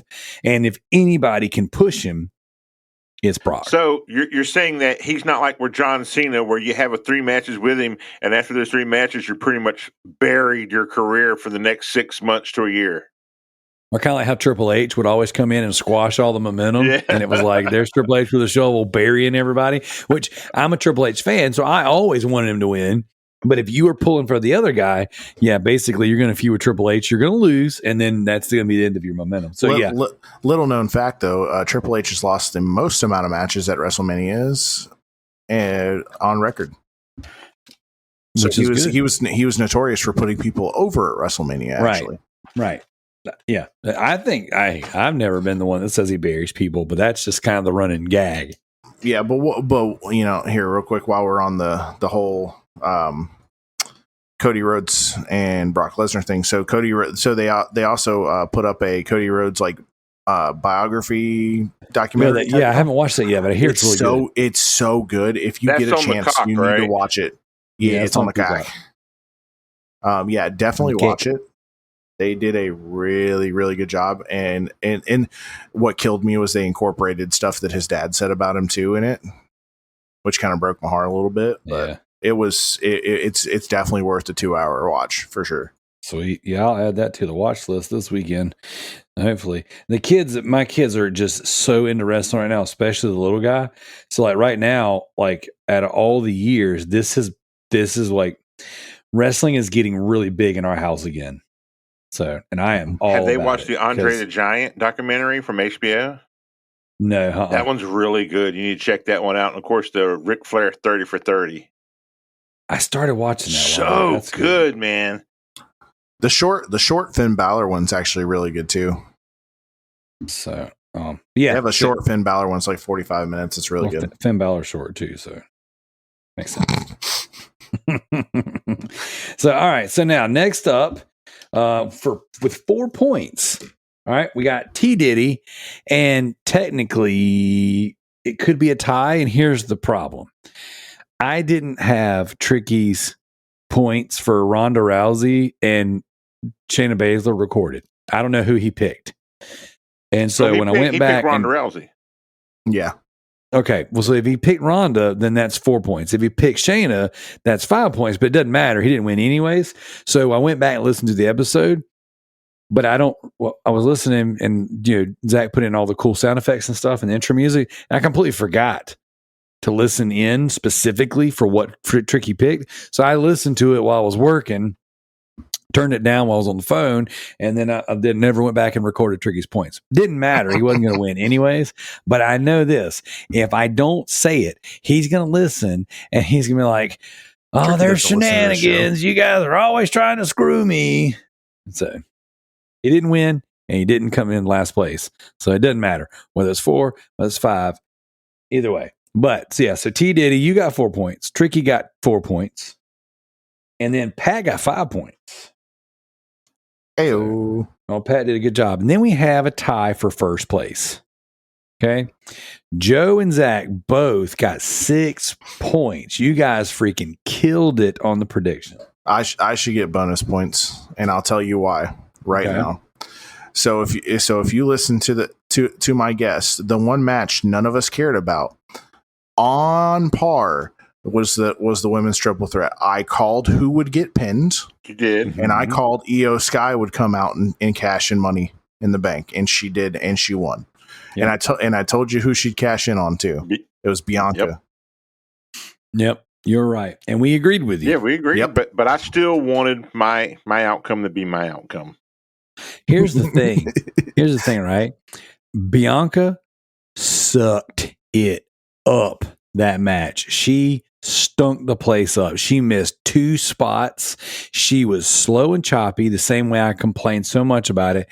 Like, there were a couple times where bot season was in and the camera would flip because she missed a spot and Charlotte or someone had to come cover for her. I was like, oh my gosh, She did a get good her sell out here. there on the floor. I don't know if that's real or not, but she did a really good sell out there on the floor. And if she was hurt, she probably got back to the back, like, hey, you need to go back out there. This is what we had planned. And then, X, Y, and Z can take place. It's, dude, like, and the thing was this, there was a couple times where I was like, man, if I was Asuka, I would freaking start shooting on her right now. I would like really start smacking her. Like, you need to get your head in the game because you are sucking it up. Oh, it looked like Flair gave her a freaking mouthful. One spot looked like Flair basically said, hey, you're in the wrong spot. You need to be here. Da, da, da, da. This is why Flair is so important, man, because she actually, if she was in AEW, she could take that whole damn roster, set them down, because she knows where to put people and says, okay, you want to do this here. You want to do this here. Flair knows her shit, man. That's why she will eventually be a 16-time world champion like her daddy. And this is why I picked her to win, even though my dumb ass was wrong. And Zach was correct. I picked Asuka. But what pisses me off is like Asuka had the belt for 5 weeks and then dropped it, which granted she didn't get pinned for it. Well, no, because she was in the figure 4. Charlotte got pinned for Asuka to lose. So Asuka can come back and say, I didn't lose my title. Io Sky can come in because she's a champion now. So obviously Belair gets a rematch. But dude, all I want to see is Asuka versus Io Sky. And I want Belair out of there. Kylie Zhang back to WWE. So her and her husband are here in America. Because remember, she went back to Japan to be with her husband. So they just signed her back. Kylie Zhang is back. So her Sky elbow, which I love her elbow. That's one of the best damn elbows, by the way, if you've never seen it before. It's a good one. Her and Asuka may do a tag team again and win the girls tag team champions. Especially because what's-her-face is injured now. You need a good tag team, and they would be a great tag team because there's 2 different styles of offense. And Kylie Zhang's offense is really good. If you never watched her, her offense is awesome. Is there a reason why Bayley's not really competing a lot right now? She hurt herself in a match, a house show, so she's trying to get herself correct. I don't know if you saw that video or not. Okay, so she came in for a tag because it was like a match, and she goes for a move. It was just like a running move, to go off the ropes, and all of a sudden, like it looked like her knee buckled or whatever. So they put up the X sign, and they came and got her. Yeah, dang. That's the worst, man. Yeah, Bayley was so good. I think that's my problem right now with women's wrestling is like Bayley's when it was Bayley and Charlotte and Becky, like they were putting some fire matches together. Vince didn't want Bayley up, right? He wanted to make her a trainer for NXT and keep her in NXT as a trainer. And it was Triple H who pushed for her to go to the main roster. She's amazing, dude. She's so good, and especially as a heel, she's even better as a heel than she was as a face. But I want stupid gimmick. Oh! So everybody loves AEW to an extent. Remember that super fan that Bayley used to have? Mm-hmm. Look her up right now. She is wrestling. She just had her first match, and she's wrestling under the AEW banner in Florida. Really? 16 years old, and she used to be the Bayley super fan, and she looks a lot like Bayley. That's the sad part.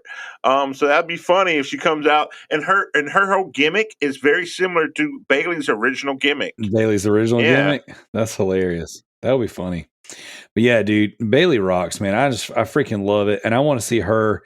I want to see her back on there wrestling. I want to see her and Asuka go at it. I feel like Asuka is so good. And I just don't feel like she's got anyone that can go on her level right now. I mean, her and Charlotte are good together, but their styles are very different as well. And I don't love their styles together. Well, apparently Charlotte will be tag teaming with Nia Jax because they are thinking about bringing her back. I saw that, dude. I saw that. Like, get me out of here. Nia Jax sucks. My She lost about hole. 60 pounds though. So my whole Who calls their private parts their hole? My hole. Nia Jax does. All right, so here's what we're going to do, guys. So I'm going to leave it to you two. Well, no. Better yet, let me back it up. I'm going to leave it to Zach and Joe to decide how the punishments for next week are going to be dished out. Are we sticking to what we originally said and we're just going to punish Kalai and Matt? Or are we throwing me in the mix because technically I'm the loser for the people that showed up? I'm throwing you in the mix. I'll take it. You showed up. You showed up. You guessed. I appreciate you showing up at least. But That's right. I'll take that. I'll take that into consideration when we come up with your punishment. Good. My only off limits are things that are sacrilegious, and I will never, and I mean never, ever say CM Punk is great. So you will say he's the best in the world then? Since you won't say he's great, you'll say he's the best in the world, right? I just sing Cult of Personality. I just wanted to do a little Chris Jericho there. I love that song, man. That's such a great song. It's a good song. Okay. Yeah. All right. So here we go. Let's talk about some wrestling video games. So overall, I think. Well, actually, we didn't actually go down. What was the overall, score for the pay per view? Zach, what'd you think? 7 out of 10. That's okay. It's a good score. It was above average, but it wasn't like freaking original freaking WrestleMania Money in the Bank matches where they were doing crazy shit, or fucking Jeff Hardy's 60-foot fucking jump swanton onto Randy Orton off of the fucking rafter. That shit was fucking nuts. Yeah. All right, T Diddy, what's your I'm rating going to on give it a 6, and I'm only giving it a 6 because if Ronda Rousey really is going back to UFC, like the rumors are basically being proven to be true, because people from other places are saying, yeah, she's going back, she's training, so forth and so on. I understand putting over your girl, but again, it makes wrestling look phony that you put your friend over and then you didn't basically, and it's supposed to be a UFC fight, and it wasn't a UFC fight. It was a good wrestling match. I can tell you that right now. If you know anything about wrestling, that was a good wrestling match. There was a lot of good psychology in it. It was awesome, very well put together. Baszler did a good job leading her. Baszler is a wrestler, even though y'all don't think she's pretty. And I stand corrected. She is not Sioux Indian. She is German and Chinese. So my apologies on the ethnic correction there. I'm sure the Sioux Indians are like, thank the Lord she doesn't identify as us. That thing ugly. So, but the thing that got me more than anything else that hurt me on my scoring is there was no reason.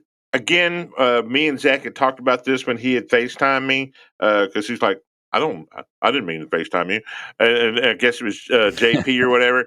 And then we talked about they want to put him in the top 3 title holders of all time. So it'll be him, Hogan, and Bruno Sammartinez. Bruno Sammartino. Yep. And that makes sense. If you've had him hold the belt this long, you might as well let him hold it a little bit longer, and he'll break one of Bruno Sammartino's records, and then he'll be in the top 3, and then you can go ahead and let that go, and he'll always hold that.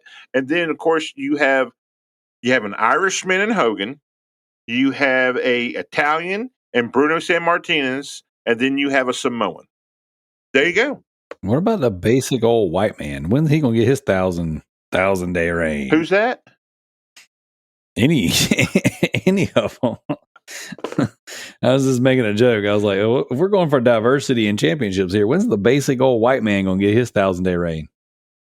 Hogan is considered the average white man, even though, his Vince Sr. basically wanted to bring him in as if you look at as an Irishman. As an Irishman, and wanted him to do his head red and stuff like that. And Hogan said no, because he didn't have much hair in the first place. He figured he'd go bald quicker by dyeing it. He's wearing the skull. Yeah. Yeah. No, so I think that last leg of the pay-per-view was kind of like meh for me. So like it started off fire. Like those first 3 matches were really great. And the the Belair Asuka Charlotte match, it kind of lost me just because I thought that, Belair was, just pulling, botchamania. And She's it wasn't not like they were Sasha Banks. huge. Oh gosh, dude. Sasha Banks. The thing about Sasha was she could have some banger matches with Bailey She leading just would her. with Bailey lead. You're not wrong about that. But yeah, she could go, but dang, she would botch some stuff. But like, I mean, I don't know, man. Nia Jax is like, she's not. I mean, Belair reminded me of Nia Jax the other night. It was like, come on, you're moving so slow and you're missing stuff, and clearly this thing is way too choreographed. Like, I don't like when I can see the moves. Like, I know where you're going. You know what I'm saying? Like, I like to be oohed and awed, and like, I feel like the three pieces was Asuka really dialing it back, not being super aggressive. You had Charlotte like freaking tutoring Belair in the ring, and she's like, you could see the frustration. Like, come on, dude. Like, you are really. It just wasn't great. And then, of course, what turned it around was the cash in. Doing that. So that was good. Io Sky being the champion, I'm super excited about that. Like, that was a redeeming quality of that match. I thought the Seth Rollins Finn Balor match was a very Monday Night Raw match. Like, it was good. It was long, but it was like, to me, that was a Monday Night Raw like setup. You know what I'm saying? Like he came out, they had some good psychology in there, and him putting 7 across the scar on his arm, I thought that was really cool. But like, for the most part, they didn't do anything that you wouldn't see, on a normal Monday on a Raw, and the interferences were, like, well, we knew that was coming. Predictable. Yeah, it just, to me, it was like, this isn't like, I don't know. And then the whole like Damian Priest coming down the back of it, to me, it was like 30 seconds. Well, I don't know. It was a whole segment too long. Like, the match should have ended. I really think it should have ended clean, personally, but we'll see where they go with this. But like, it's like, we know Damian Priest and Finn are going to turn on each other. I think personally, if they were going to turn on each other, Finn should have won, and then Damian should have cashed, or Damian should have cashed in the middle of it and won without there being a turnover to begin with. I think so. I honestly think that Finn should have won and Damian should have cashed in on him, because if we remember the promo, Damian said, "Okay, you get him first." Right. He agreed to let Finn have his shot at Seth Rollins. And that was the thing too. It's like, okay, what would have been really good storytelling is if Finn wins and then immediately loses the belt to Damian. Because it's like, wait a minute, this has been a 7-year buildup to get my title back. And then as soon as I get it back, you take it from me. That would have been good storytelling, because then the feud between the two of them could have carried on. And it was like, you knew what I was working for. You knew how long it took me to get this, and you took it from me anyways. And then it's like, oh, I'm going to take more than that. I'm going to take Judgment Day from you too, blah, blah, blah. It would be even better, though, if we were doing, fancy booking. Dom steals the briefcase, hits them both with it, cashes in using the briefcase, signing his name to the contract, and then he wins the championship. Man, he gets so much heat for that. Double dirty belt, Dom. Double dirty, like, well, it's like, you can't cash it in. It's mine. Like, I lie, I cheat, I steal. That would be amazing. That would be like the most Eddie Guerrero thing he could do. I'm telling you, man, Dom's got them so much freaking potential, dude. Like, and the thing is, he's it's only, like, 20? The legacy. He's 20, right? Yeah, he's young. I think he's only 20. I tell you what, he's the only thing in the WWE uglier than Shayna Baszler. Oh my god! You can't tell me I'm wrong. That's an ugly mug. No comment. That's why his daddy wears a mask. Oh my god! All right, so check it out, guys. We talked wrestling. I thought overall it was good. I didn't care for the ending of the Jey Uso match. I think Roman should just won clean rather than have his brother turn on him. I thought that was stupid. Yeah. I thought the way he turned on him was stupid.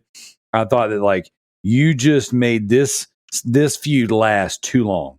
Yeah. Like this should have been over. This should have been the end of the bloodline, or it should have been I beat you clean. Let me go about my business. But instead, we got to do this again. It's just stupid.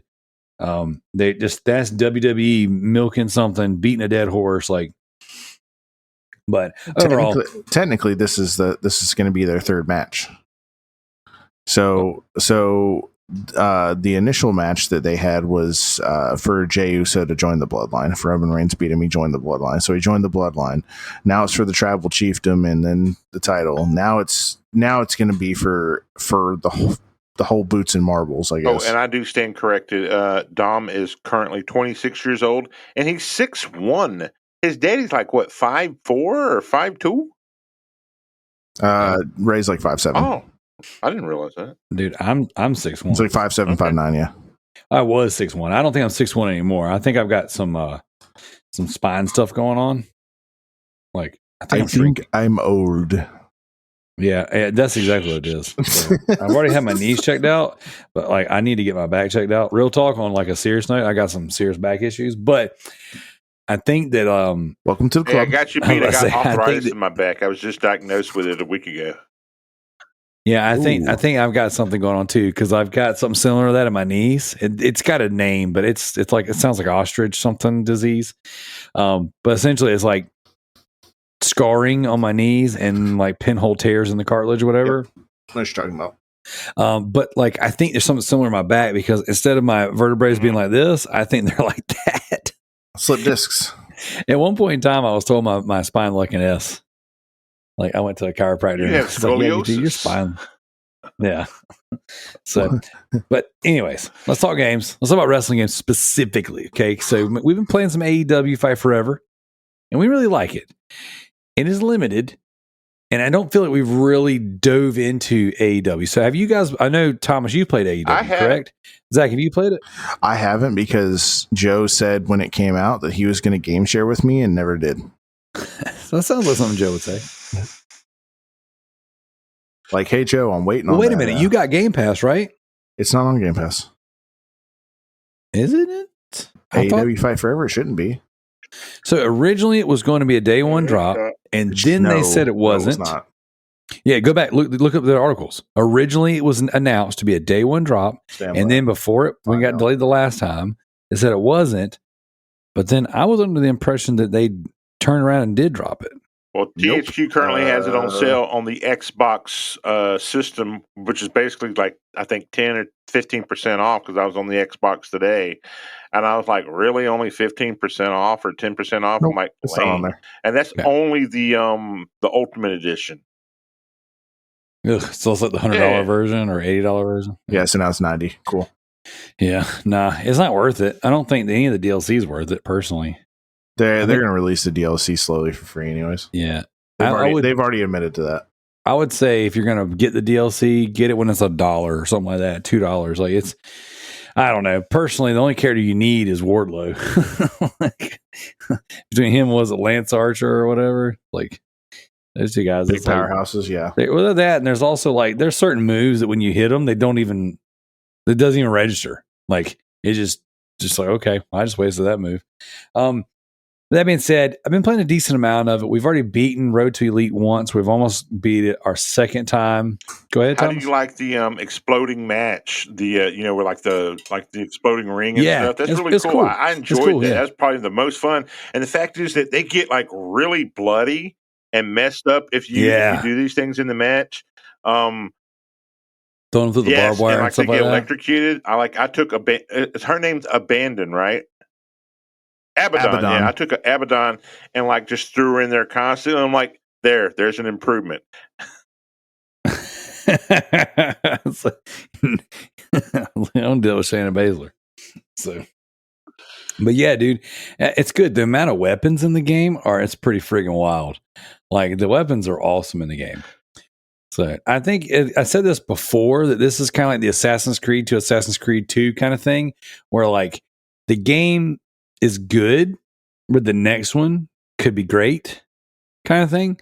But overall, man, I really enjoy it, and we've been bouncing back and forth between 2011 TNA, Impact, and AEW. They all control so incredibly different. Like, it is mind numbing how different they control. But it's pretty fun, man. So I definitely recommend, Zach, if you get a chance to check it out. Yeah, I want to. I'm like I said, I'm looking forward to WrestleQuest. I have funds loaded up, ready to go. yeah. That's a shame that got delayed, because I figured we'd be talking about that tonight for sure. Right. So, well, Thomas, what do you think about AEW overall? Like, is there anything that stands out to you? It's not a bad presentation. It's from, I always say this wrong, Yoinks. Ukes. Yeah, see, Ukes Games. And when we talk about games, Yoinks have been a big stable in games for like probably over 30 plus years in wrestling games now, if not longer. Mm-hmm. So to me, it's kind of disappointing that they spent all this money, and they put a ton of money into this game, and they were still asking for more money. So I think they were just bleeding Tony Khan dry, or at least trying to bleed him dry, because Kenny Omega was in charge of it. And note, there's a lot of things done right, but there's also some things where if you get hit with a move, you shouldn't get up that quickly. If I hit you with a special move, you should be down for at least a 5 seconds minimum where I can go to the top rope. It shouldn't be like, I'm getting right up after I've been hit with go to sleep. GTF. I don't use that move. So. Well, that use is also used by Sammy Guevara as well. Or his Sammy Guevara. Sammy Guevara. But the Spanish that's god. right. But that's the one thing that makes me kind of mad is the guys don't stay down long enough. I feel like it's cumbersome when you're having the three-way matches or a fatal four-way matches where you can't really switch to the next guy quick enough in order to fight that guy when the other guy is fighting that guy. The good thing is it's not like some of their other games where the computer will stop fighting each other and then all three will just seek you out, even though they're not supposed to work together, but all three will seek you out. So that's one thing they've actually fixed over the years. I just get pissed off at the game because, you beat All Elite twice already. I only beat it once before I sent it back to Gamefly. But I didn't beat it with my own character. And so all that money, and it would have been better if all that money I got playing with CM Punk would have transferred over to my own created character, and I could have used it to buy clothes for him or other stuff for him coming to the game. No. That money's only used for garbage junk outside of the All Elite part of the game, which I don't give a crap about taunts. Taunts mean nothing to me. The only taunt I want is the X taunt, or maybe like come get it, or in Zach's case the L.A. Knight. Yeah.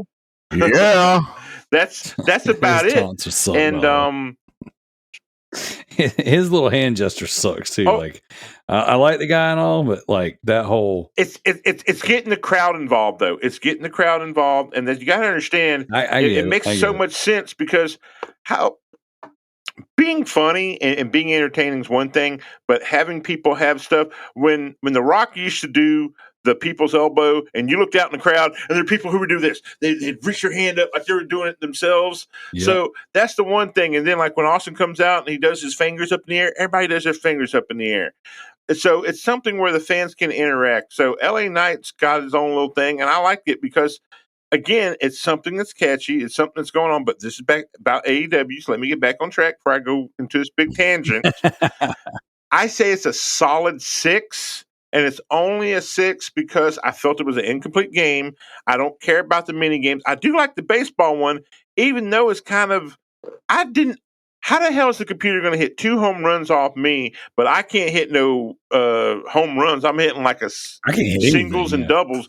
Oh, what I do, if I get close, if I think I'm going to lose, I automatically go to start, and then I just basically, go to close the game, and then I come back. And then I'm right there doing that mini game again because I don't want to lose because it may cause me points or achievement or something. I don't know if any achievements are tied into that.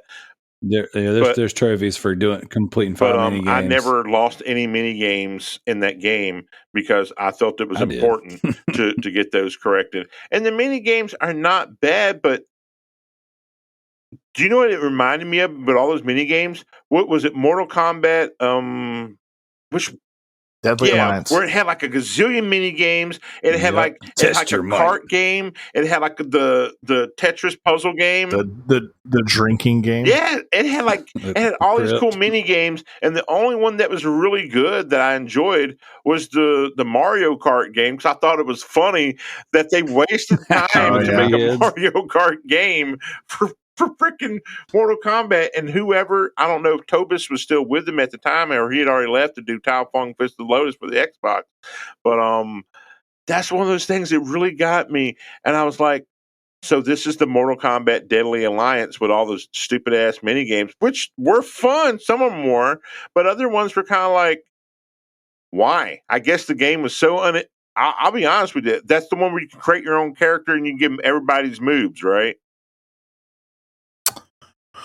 I don't think so. I think that one was the one with the big roster, Armageddon, I believe. Yeah. I believe it was Armageddon. Armageddon's good. It was good. It was too fast though. They did it too fast. It wasn't polished enough. Yeah, because the graphics were getting worse and worse and worse, and then they just got wonky. And then finally, when they released the new Mortal Kombat, I was really excited about the graphics, but I hated the way the gameplay. I still hate the way the new one plays. You should have left it alone, left it like it used to be, or at least just say, you know what, we give up. We're going to do it Street Fighter style. And I would be happy with that if you do it Street Fighter style. But we just said AEW is a solid 6. I say it's a 20. I'm going to start doing this for all games of basically what the purchase price should be. Purchase price, $20. If you're getting it with the DLC, all the DLC, still $20. Other than that, it's not worth it. Unless you're just a hardcore fan and you want to look, you're supporting a billionaire who really doesn't need your money and who's doing this for shits and giggles. And he's thinking, I'm going to do something. No, dude, you're never going to beat the king. The king's already established. It's like people thought Threads is going to beat X. Threads going to beat X. Guess what? Isn't that already getting shut down? It's almost close to being shut down, and they've lost. They only got like 8 million users now, and they did have over 100 million, and everybody's left. And where'd they go back to? They went back to X because X was first in, best dressed, best taken care of. Same thing with cryptocurrency. You want Bitcoin. Look, I'm not giving anybody financial advice. Don't take my advice. This is just me talking for myself. But it was the first in, best dressed, and that's the reason why. And same thing with WWE. WWE is the first in, best dressed, and that's the reason why they're going to be the king for the longest time, because they were just bought by a very smart company that's going to utilize a lot of their techniques and vice versa. So, again, solid 6, $20. Yeah, I'm thinking 7-ish, only because I think it is more fun than it is flawed. I think that the game has some of that WWF No Mercy vibe to it. The ladder match feels similar, the weapons and all that stuff, and the limitations to the matches. That's what brings it down for me. And what makes me frustrated is that the game is limited in like match types. When you do a fatal 4-way match, you can't make it hardcore. You can't make it ladder. You can't put it in a cage. It's just like, man, come on. I and that's like old Ukes right there. I do like the intergender matches because I made Adam Cole have a match with his fiance, Britt Baker. And it was over who gets to do the dishes. Well, at least in my mind it was. Adam Cole won. She had to do the dishes. Adam Cole, baby. Get them dishes done, Britt. So that's awesome. Yeah, I haven't messed with any of the intergender stuff. So still dudes fight dudes, women fight women in this house for now. I mean, who knows? I don't know. Then again, if I have CM Punk in a match, that's pretty intergender. Because he's a punk. One Bill Phil, baby. Yeah, booty. Even though I kind of got to root for him right now because he was my first pick on my fantasy team for wrestling, and he's got the most points on my fantasy team so far. Oh, dude, I would totally lose just because you got to put him on my team. Well, yeah, like I said, we have to do we do a separate WWE and a separate AEW one. So first pick on my team was CM Punk. Excuse me. And you wanted him there? No, I was fourth pick, so we went. He was we went, leftovers. Yeah, Gotcha. he was not John Moxley. He was not MJF. He was not Adam Cole. So Adam Cole, baby. Yeah, I don't know. I think the game's fun, and I think that it needs work, and it's not perfect. But the thing that frustrates me is like when you were talking about how you do a finisher and then they get up. But if they pin you, if the computer pins you after a finisher, you can't kick out. Like, it's freaking annoying. It's like the kicking out in the game is so non-responsive. So that frustrates the fool out of me. I feel like kicking you out. fool. Yep. So, all right. Well, then let's real quick, since we're talking about wrestling games. I mentioned TNA Impact earlier. Obviously, Zach, you haven't played it, but Thomas, you have. I've played the game. I've played it in the past. So that was actually that's.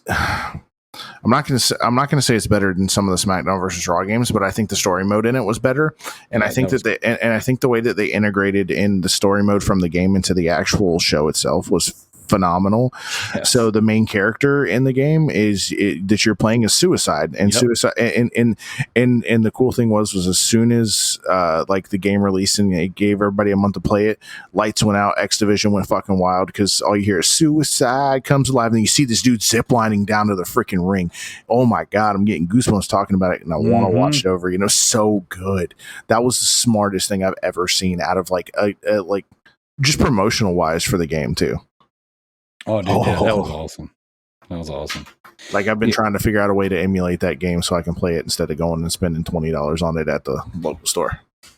Yeah, I mean, if you can get your hands on a 360 copy, I would recommend. I think that's the best version that I've played personally, and because it has achievements, you know what I'm saying? Got to get them Chivos.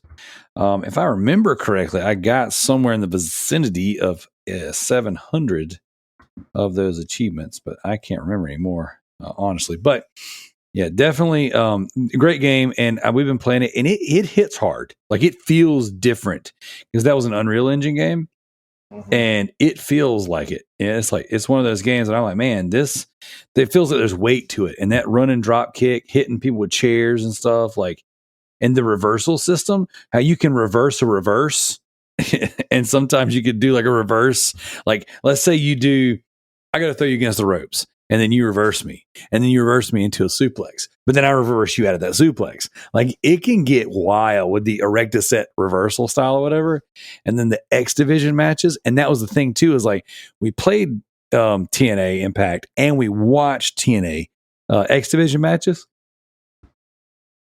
And, dude, that's something that, we need more stuff like that. Like, X Division matches in a wrestling game, that's awesome. Like, I wish these wrestling games would get crazier with the match. You remember SmackDown, like Know Your Role or Shut Your Mouth? One of them had like the helicopter thing that you could hang off of for the backstage matches. Like, I think since the games, you can't really hurt anybody, they should be getting crazy with their match types, like underwater freaking bar mitzvah match, you know what I'm saying? Like, do something ridiculous. What, some kid just turned 13?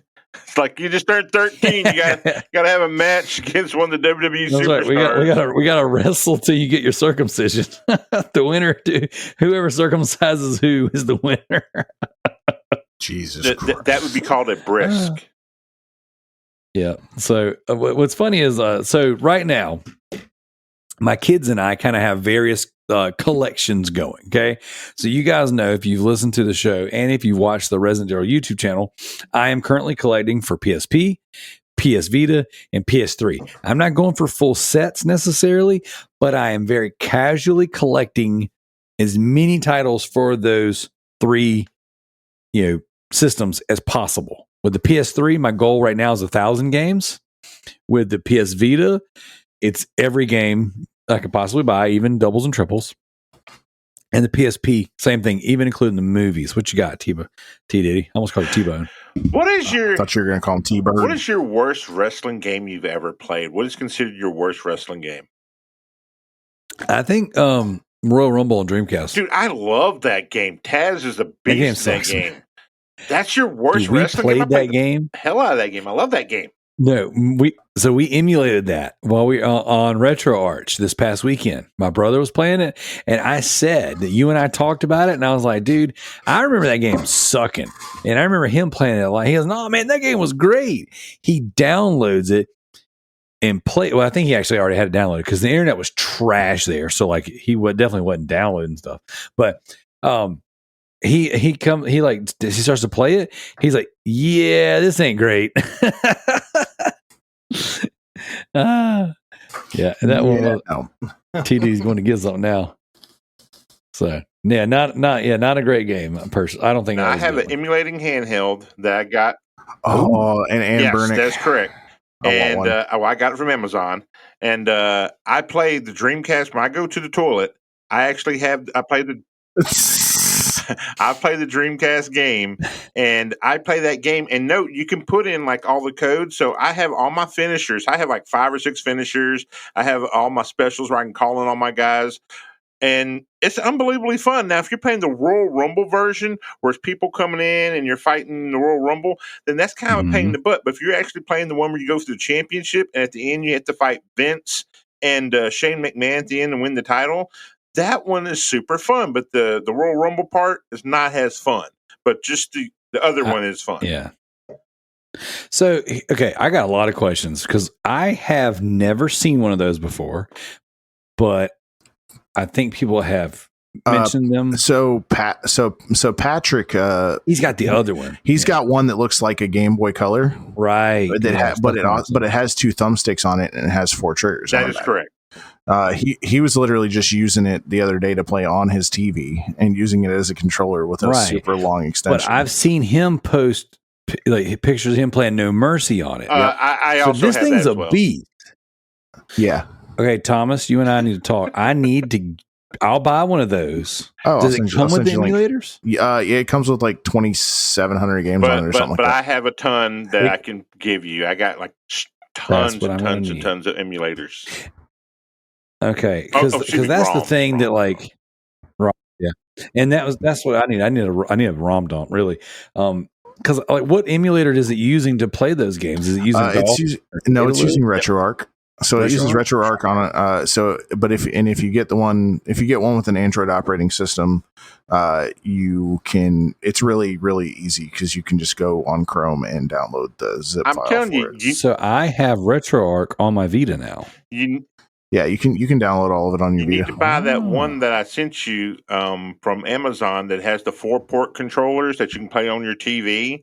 Because it's the old PlayStation 2 controllers, but it's 4 ports. You can play the old Turtles, all the 4-player games, and then you can just set up the arc. Yeah. There's only one ROM that I keep trying to download that I can't download that won't work with it, and that's the original Speed Racer from Namco that was in the arcades. And I love that game, and I want that ROM so badly, but every place I get that ROM from, it will not work on that system, or just won't work in general, or else it's a corrupt ROM. And I really wish that ROM would work because that's one of my favorite arcade games of all time outside of Matt Mania. That's awesome. Yeah. So, like I said, he put that on RetroArch, and see, I download RetroArch for my Vita, or I just need to do a ROM dump, or get a ROM dump, or I need to figure out a place to go get where the best ROMs, to get all that stuff because I can't disclose that on the show because it's illegal. Yeah, I've downloaded ROMs before in the past. This is my BC days, and I've never found a place that had them that worked like plug and play. Like, all these plug and plays that I bought from Amazon because they're all Chinese knockoffs. They all work perfectly. Mm-hmm. You just have to go in there and start making corrections, and you do have to use their little bullcrap thing. And I do it on my other computer that's not really used for anything else except for internet, bull crap for video game stuff. So it's not like if I download that ROM, the Chinese were going to get any information out of me in the first place. And that's where you can move and pull ROMs. In other words, if I want to pull ROMs off the cards that I get from them, because that's what I've done. So I pulled like every Sega CD game off their certain ROMs of their cards that they had using their little app or whatever, and I moved it to other stuff. And it's the same thing with there's so many ROMs that would blow your mind that I played. When I said I played almost every game ever invented, I really have. I played like some dog crap games, but I played some amazing games from like the 70s and the 80s. And the 80s had like everything, man. So love these old games. There's emulation. Put it this way, RGT85, shout out to him because he's still riding that emulation train, and he's still putting out videos on the emulation. Guy, I think he figured out when he got rid of his big collection to the dude in Arizona. Also, since we're doing Arizona, shout out to Will Schultz and his amazing self. Phoenix Resale is in Kentucky, not Arizona. You just thought Arizona because his name's Phoenix. My bad. But yes, Phoenix Resale. But yeah, I understand why RGT 85 did these things, because if you have everything at the top of your hand and you don't have to get up and change out a freaking disc every 5 seconds. Plus, I have access to a Game Shark. I have access to a Action Replay. I have access to a different, the second version of the Action Replay. Plus, if you know what you're doing, you can rewind the game. You can save right there on stop. So you don't have to wait to get to a save point, or if there's no save, you can just sit there, clicking the button, and it'll bring up a little thing, and you just like save slot, boom, and then you come back to it, open save slot, load file, and you're right there where you left it. You can save it anytime, and then all your cheats that you put in the game are still there. All right, I love you, DTD. I'm going to get us back. I'm going to get us back on the rails, though. I mean, when he pulled that little handheld out, I'm like, oh man.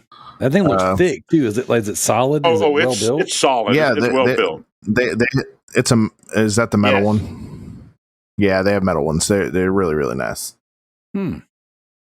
That's dope. I bought I've got it downstairs in the basement, one of the knockoff Vita ones from Amazon. It's like $50 or something like that, and it supposedly had like X amount of thousands of games on it. I got one of those too, and I sent it back.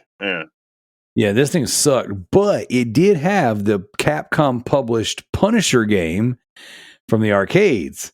So I kept it for that. I literally have a $50 emulator machine. Just let me get that memory card out of there, and I'll load up the ROMs. I'll take care of you. Dude, that would be amazing. That'd be amazing. But I think I might invest in one of those. I mean, but then again, I've got this right here. I'll send you a link. My man, that I specifically have like RetroArch on this. I've never used it before. That's what my brother was using. It seems like that's integrated with Steam too. It even has achievements. It's just RetroArch has achievements. Kind of, sort of. Yeah, but still, even if it's something, it's better than Nintendo. It's got nothing except your money. Yeah, lots of my money. A couple of them dineros. But my worst wrestling game, since we're talking about worst wrestling games, yours was the Dreamcast WWE Royal Rumble. Mine would be the original tag team wrestling from the NES, followed by Simpsons Wrestling. I think it's just Simpsons Wrestling because the controls were dog crap. I really wanted to like that game, but the controls were so horrible. There's nothing to do. Even the original tag team wrestling from the NES has better controls than that. Even the Muscles Wrestling, which good luck finding that game, by the way. I've actually played it when I was a kid. I've never seen it again except in ROMs. The Muscle Wrestling, for if you're familiar with the muscle little characters, the figurines. I love those things growing up. You actually got a Muscles game from me from the Nintendo GameCube, which is a very nice and Muscle and unique game. But I really think the Simpsons Wrestling is the worst wrestling game, followed by tag. I'm going to switch it up and say the tag team would probably be second. Other than that, every wrestling game has been kind of ho-hum here and there. No. The WWE one where everybody had like special powers and like Okay, you stealing? Don't Yeah, you? okay, I'll wait. I'll wait. Okay, I'll let- you're stealing some of my thunder. I'll let you take that one. I'm done. Go ahead. WWE All Stars was really bad, and so was 2K Battlegrounds. Why 2K Battlegrounds ever came out at full price blows my fucking mind. I was Because talking about the they needed racing a game they game. had. Oh, yeah, I didn't know they had a racing game. Yeah, that was for the GameCube and was it for PS3 as well, Daryl, or was that a PS2? I think PS2. Yeah, it was like something Crusher And or something RVD like that, was on the cover. That's when RVD was champion. Yeah. Yeah. So I think that that backyard wrestling game on Nintendo 64 is also trash. Backstage Assault. That'd be Yeah, WCW Backstage Backstage Assault. The the sealed copy that I have that we've been talking about trading. That one's trash. And then there was a backyard wrestling game on like PS1 though, wasn't it? Like was it ECW? There are 3 different ECW games, and those were from THQ, and those were horrible. Those were some of the very first ones. Oh, the title of the game was Backyard Wrestling. Backyard Wrestling 1 and 2. The second one is There Goes the Neighborhood, and it's got one of the ICP guys on the cover. Well, they were in the first game as well. Ruckus. The one in the one on the OG Xbox, don't try this at home, where the person's like flying off the trailer, it looks like. That game, I wanted to like it. I really did. But it sucked. The game sucked. Major butt. So It looks like major butt too. yeah, there's like, you know what? I'll give it to him though. At least it looks like he's actually touching the other person, unlike every WWE 2K game where there's a space in between it. yeah, I mean, don't get me wrong, I would play it again right now, but it's not good. It's not good at all. There's another one. I platinumed a wrestling game, a little indie game. It was trash. Did you play the Xbox Avatar wrestling game? That was actually pretty good. There was a Fire Pro wrestling game too on Xbox. That one's good. But it was also an Avatar one where you can actually use your avatar wrestler in it, and it was pretty good. I mean, I loved it a lot, and my avatar is pretty kick-ass. He's wearing all his Texas gear, the Longhorns. There you go. Let's see. Man, my platinums, they look kind of whack these days. They're kind of slack. Oh, dear. Yeah. There is a game. I'm trying to find it. It's like, oh, it wasn't a platinum. It was 100%. That's why. I mean, is it All-Star Wrestling? No. I'm looking now. Extreme Wrestling. Okay. So it's trash. It was hard to complete, not because it was hard to play. It was just hard to stomach. But it looks like it's a very shell of a wrestling game, like some indie studio put it out. And I don't even know how I found it, but I saw it on the network or something. But I'm like, I'll buy any wrestling, like that AAA wrestling game on the PSN. That's not bad. That's actually pretty good. I like it. It's not terrible. It's not the worst game I've ever played.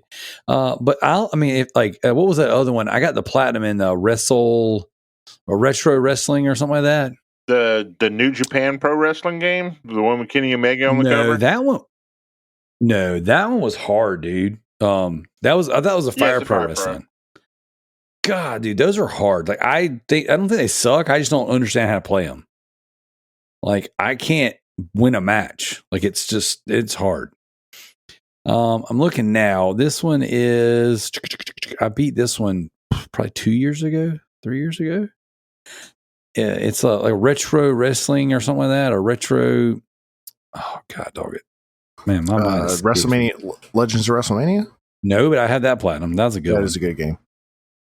I enjoyed that one. Yeah, Bobby Green. He can't remember part of that before he died. I wish they'd do something like that again. I'm trying to see if I still have that. Retromania Wrestling. That's what it was. This one's got the Johnny Nitro, aka Johnny. Yeah, Johnny Nitro and Tommy Dreamer and all of them. Yeah, have you guys played that? It's still too expensive, but it's good. supposed to be the successor to Wrestling Fest from the WWF from back in the day. So, yeah, it's I got the platinum in it. Like I enjoyed it a lot. Was it hard? It's got that. No, I don't think it was hard. I thought it was probably a 10, 15 hour platinum too, if you're going to 100% it. But it's very like similar. It's like almost like top down isometric. So it's like not quite looking down at the wrestlers on the ring. It's like almost at an angle, and it's similar to like the old like Sega Genesis wrestling games and stuff like that. So it was fun. I mean, I enjoyed it, and the trophy list was good too.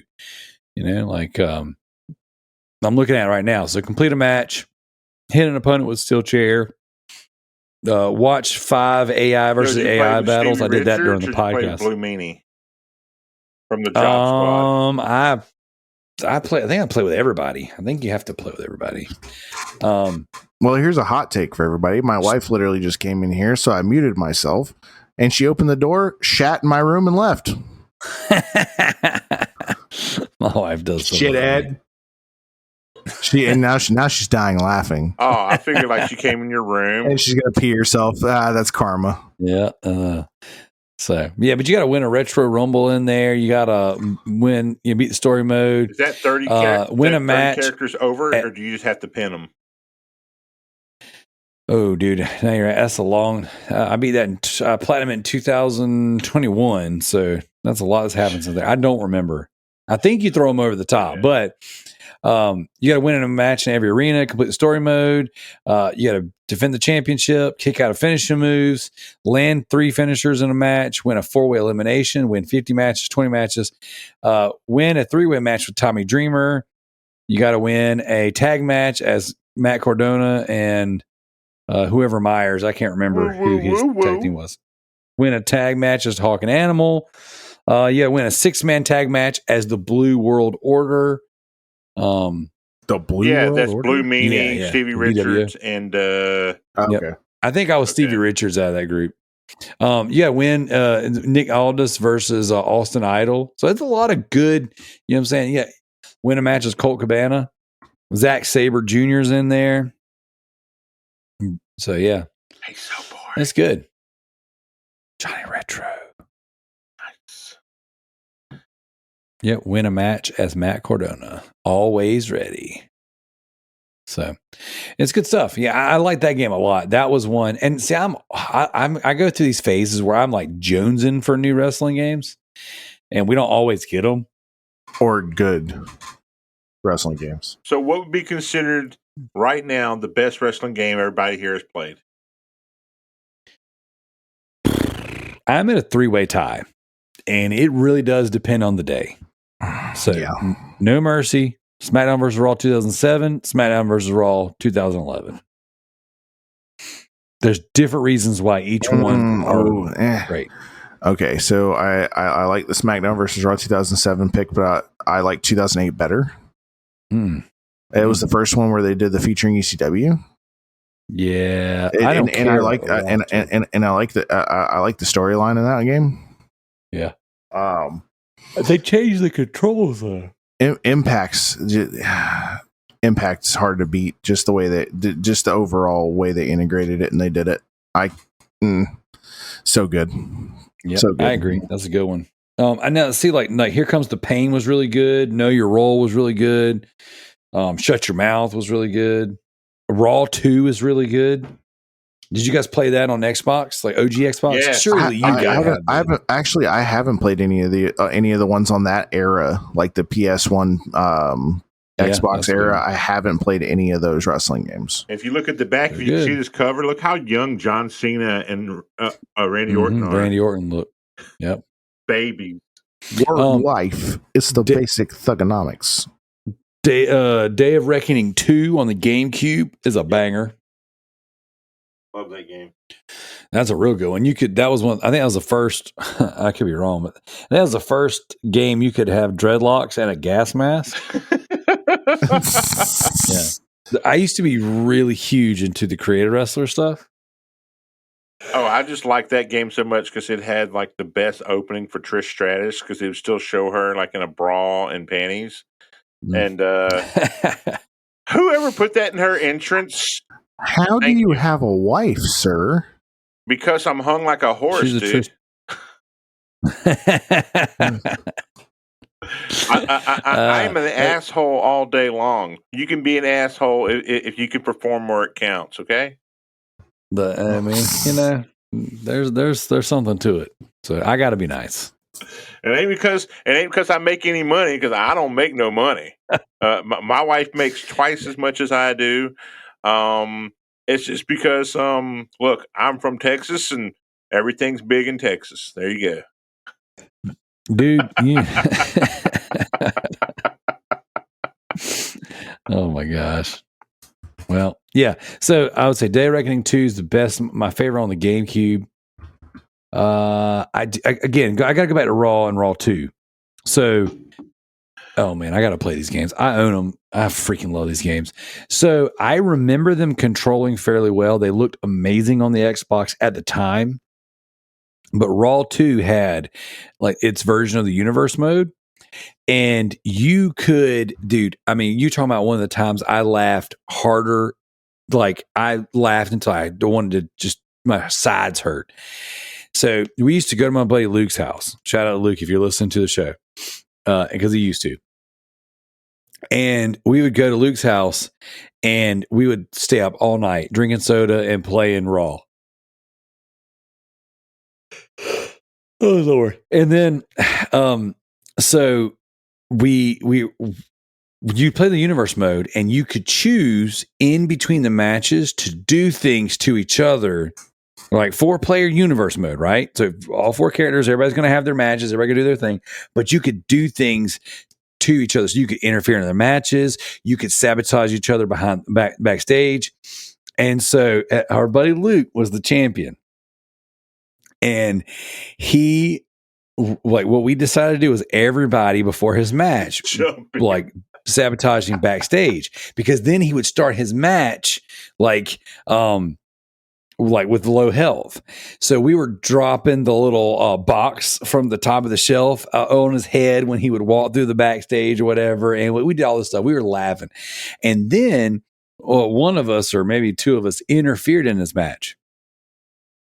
Because I believe you could hit like the white button or the black button, or maybe it was select or something like that. And you could interfere in the matches and you could run down the ramp and actually whatever. So we were grabbing him every time he would stand up, and he was fighting Trish Stratus for the belt. And you start with what, 3 finishers or 1 finisher when y'all come down to the ring? I don't remember. But I know you can do it. I mean, what was he fighting Trish Stratus? I feel like he was fighting Trish Stratus. Maybe it was a character we created that had her moves. Either way, it was hilarious. He ended up losing the belt, and he freaked out on us because we were laughing hysterically. He was trying so hard to maintain his belt, and all 3 of us had turned on him, and he freaking chewed us out, told us to leave his house, all this stuff. It's like 2 a.m. I'm like, we're not. But my sides hurt so bad. If you get a chance, play Raw 2. That has the best universe mode in my memory. Okay. I think that's it. That's it. Yeah. I don't remember playing the ECW games too much. I know I played sucked. them. Don't feel bad. I remember them not being great. I think during that era, and this is a deep cut for locals, especially. I know he's not listening, but Frosty, there was this video store. Thomas, you probably know the area off of Airport Boulevard, not far from. So the 302 exit, essentially. Okay. There's a bunch of bars over there, and this is a Mexican restaurant. I can't remember the name of it, but it used to be a video store back when I was a kid. And so me and all my buddies, everybody growing up, we would drive, our parents would take us over there to this used to be called All American Video. They had arcades in there. So like the Ultimate Mortal Kombat 3 arcade and stuff like that, tons of stuff. So we would rent our games from there. So we would rent, I remember renting ECW a couple of different ECW games or whatever. And I just remember them sucking. And by the time too, when the ECW games came to Xbox One, and the backyard wrestling games, we played. Well, that's when I had the Blockbuster Flip It Pass. So we would just go in there, use the Flip It, get a game, go home, burn it to the Xbox. If it sucked, it didn't matter. You didn't pay for it.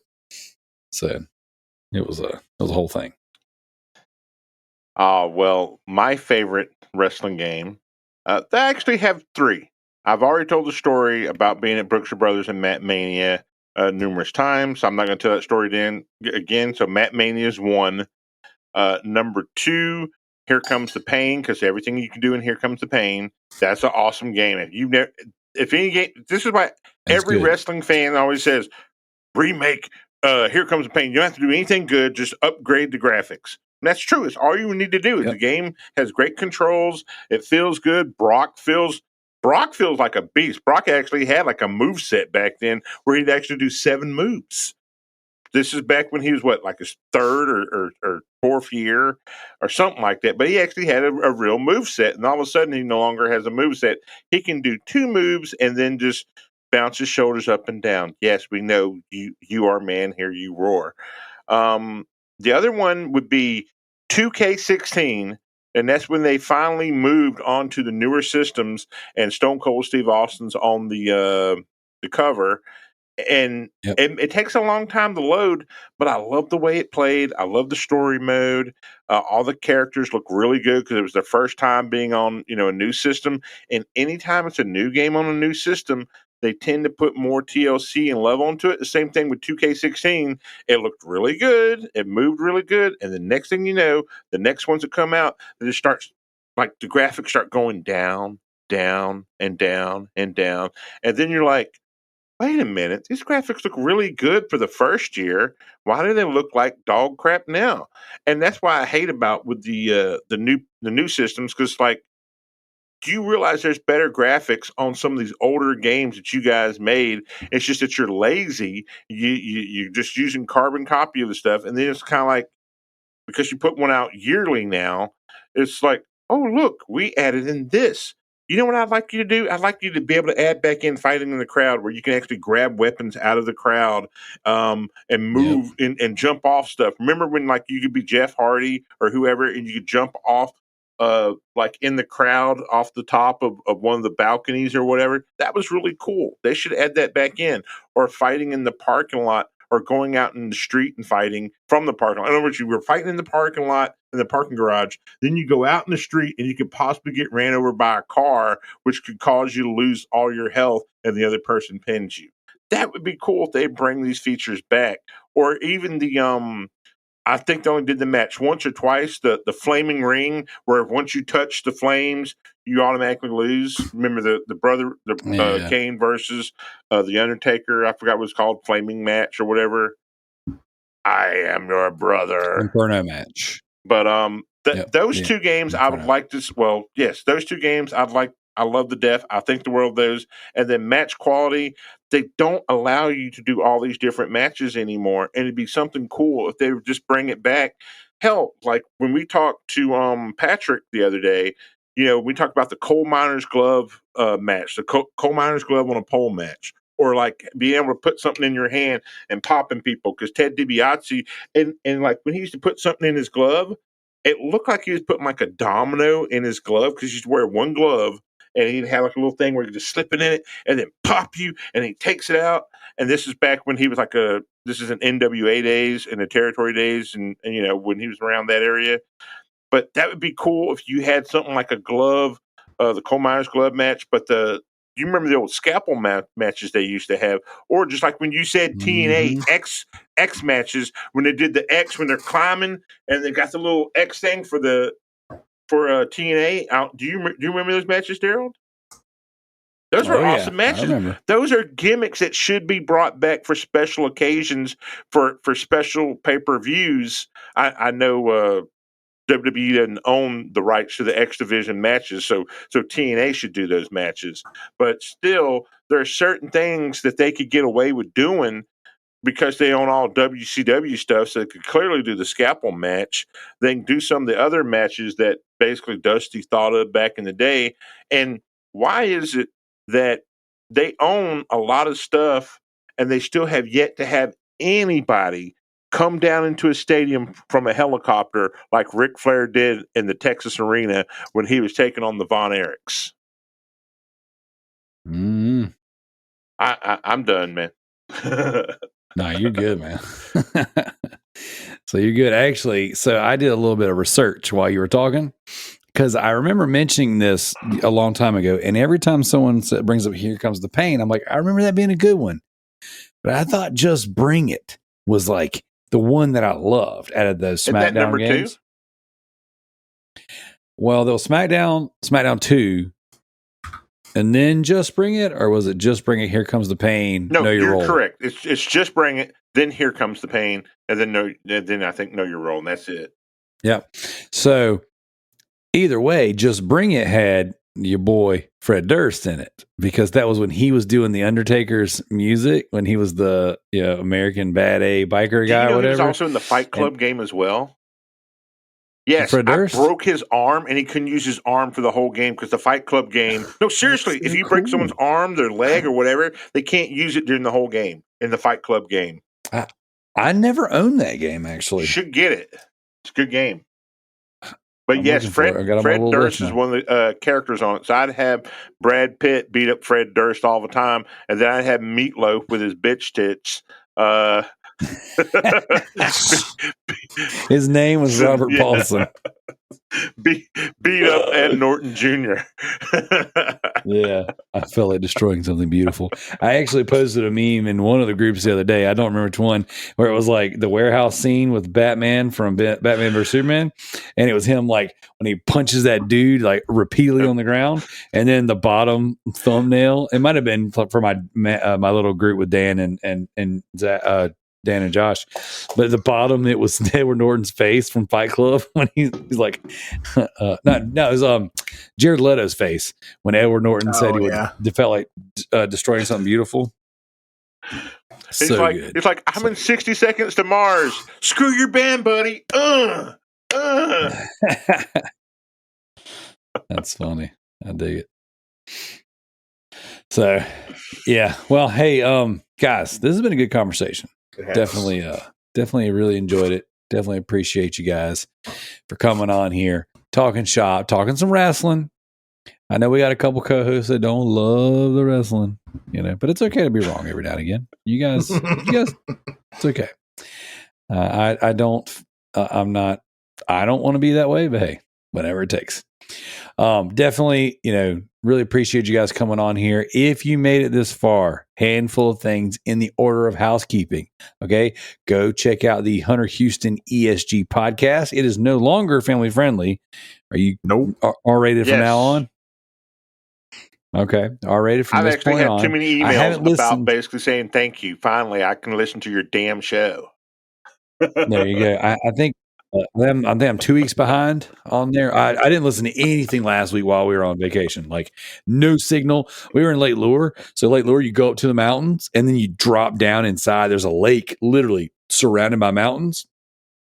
Signal dead zone. Every one of us that had different providers didn't matter. So I didn't listen to any podcasts this past week. So I'm behind on that. How many humans I'll catch did up you hunt? Okay. None. I was, because no one can reach you. There's no signal or anything. That's right. I did see some Sasquatches though. Yep. We had a really good time. I'm gonna post some more videos. I actually didn't post this video, but did you guys see the bear that came to our cabin? All right. On my GoPro right here, I haven't posted it yet. I actually have this, and I go outside and I actually chase the bear. So the videos you saw were my kids at the window. What you haven't seen yet is I actually went outside and I called the bear like a dog. I'm like, come here, bear. Hey there, Yogi. My wife was like, what are you doing? Get back inside. And once I started calling the bear and I went outside after him, he took off. He was a black bear, right? He was about he was a black bear. Yeah, he was a little over waist high. And I was kind of worried he was going to bite or scratch up my wife's car because he got really close to it. So I went out there and I was like, worst case scenario, I'll call him to me. And if he comes after me, I'll smack him like I would CM Punk if I saw him in public. And And sure enough, I started calling the bear. He took off running. So I was like, hey. So then I went after him, Well, it's like when you got the momentum, you got to run with it, right? So yeah, I chased a bear. He said, "Where the picnic basket?" It's a hey, boo-boo. Hey, Get that picnic basket. We get the picnic basket. But Yogi, the ranger said, I don't give a fuck what the ranger said, boo. I'm going to get me Hey, a picnic basket. But yeah, check out Hunter Houston ESG. Check out the Residentdarrell YouTube channel.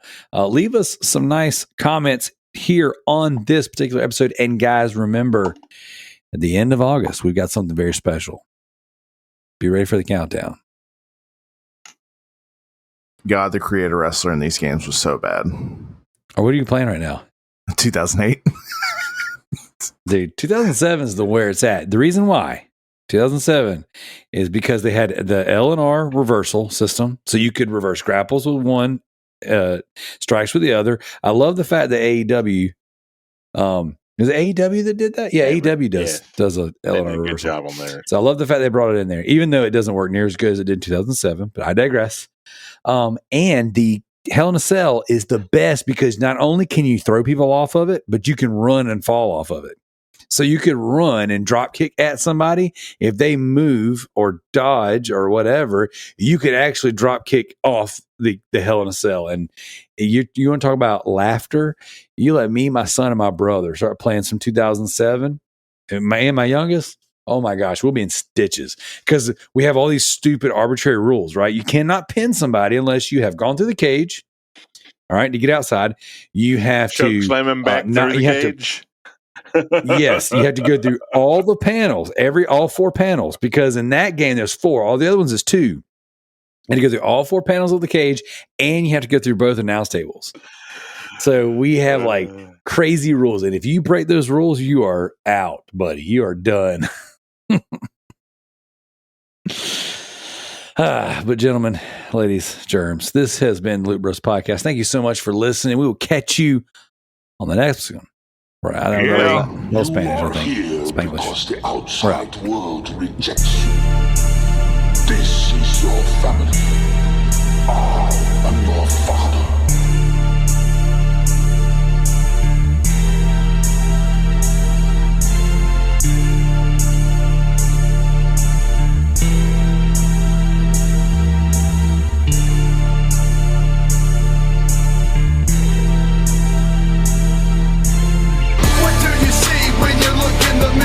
Who was staring back at you? You wish the image was clearer.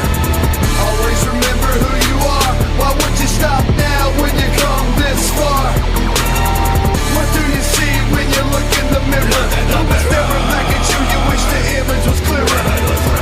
In a life this hard, you've come so far. Remember who you are. Remember who you are. How do you feel when you look at yourself? When is the last time you was even real with yourself? You used to stand for so much, have a firm grasp, now you've gotten out of touch. I just wanna spend a little bit for the lost and I heard everything that I say, you can use it every day. Never let nobody ever hold you down in a world full of lies where the truth's not found. And sinkers when you make your choice, open your mouth and use your voice. You come so far, no turn back now. You are loved without a doubt. I see the pain and all the hurt, I know the struggle's real. A broken heart full of pain seems like it never heals. Don't quit, this is it, you gotta move on. Check yourself before you wind up all alone. What do you see when you look in the mirror? Who was staring back at you? You wish the image was clearer. Always remember who you are. Why would you stop now when you come this far? What do you see when you look in the mirror? Who was staring back at you? You wish the image was clearer. In a life this hard, you've come so far. Remember who you are. Remember who you are. I don't need a drum beat to get my point across. You don't remember who you are, just think about the cross. I'm at a loss to know that we have come so far, but half of us don't even have a clue who we are. You were chosen to live a life that you take for granted, yet you still wonder why you come up empty-handed. A seed is planted, you don't water it, you let it die. Your curse will guide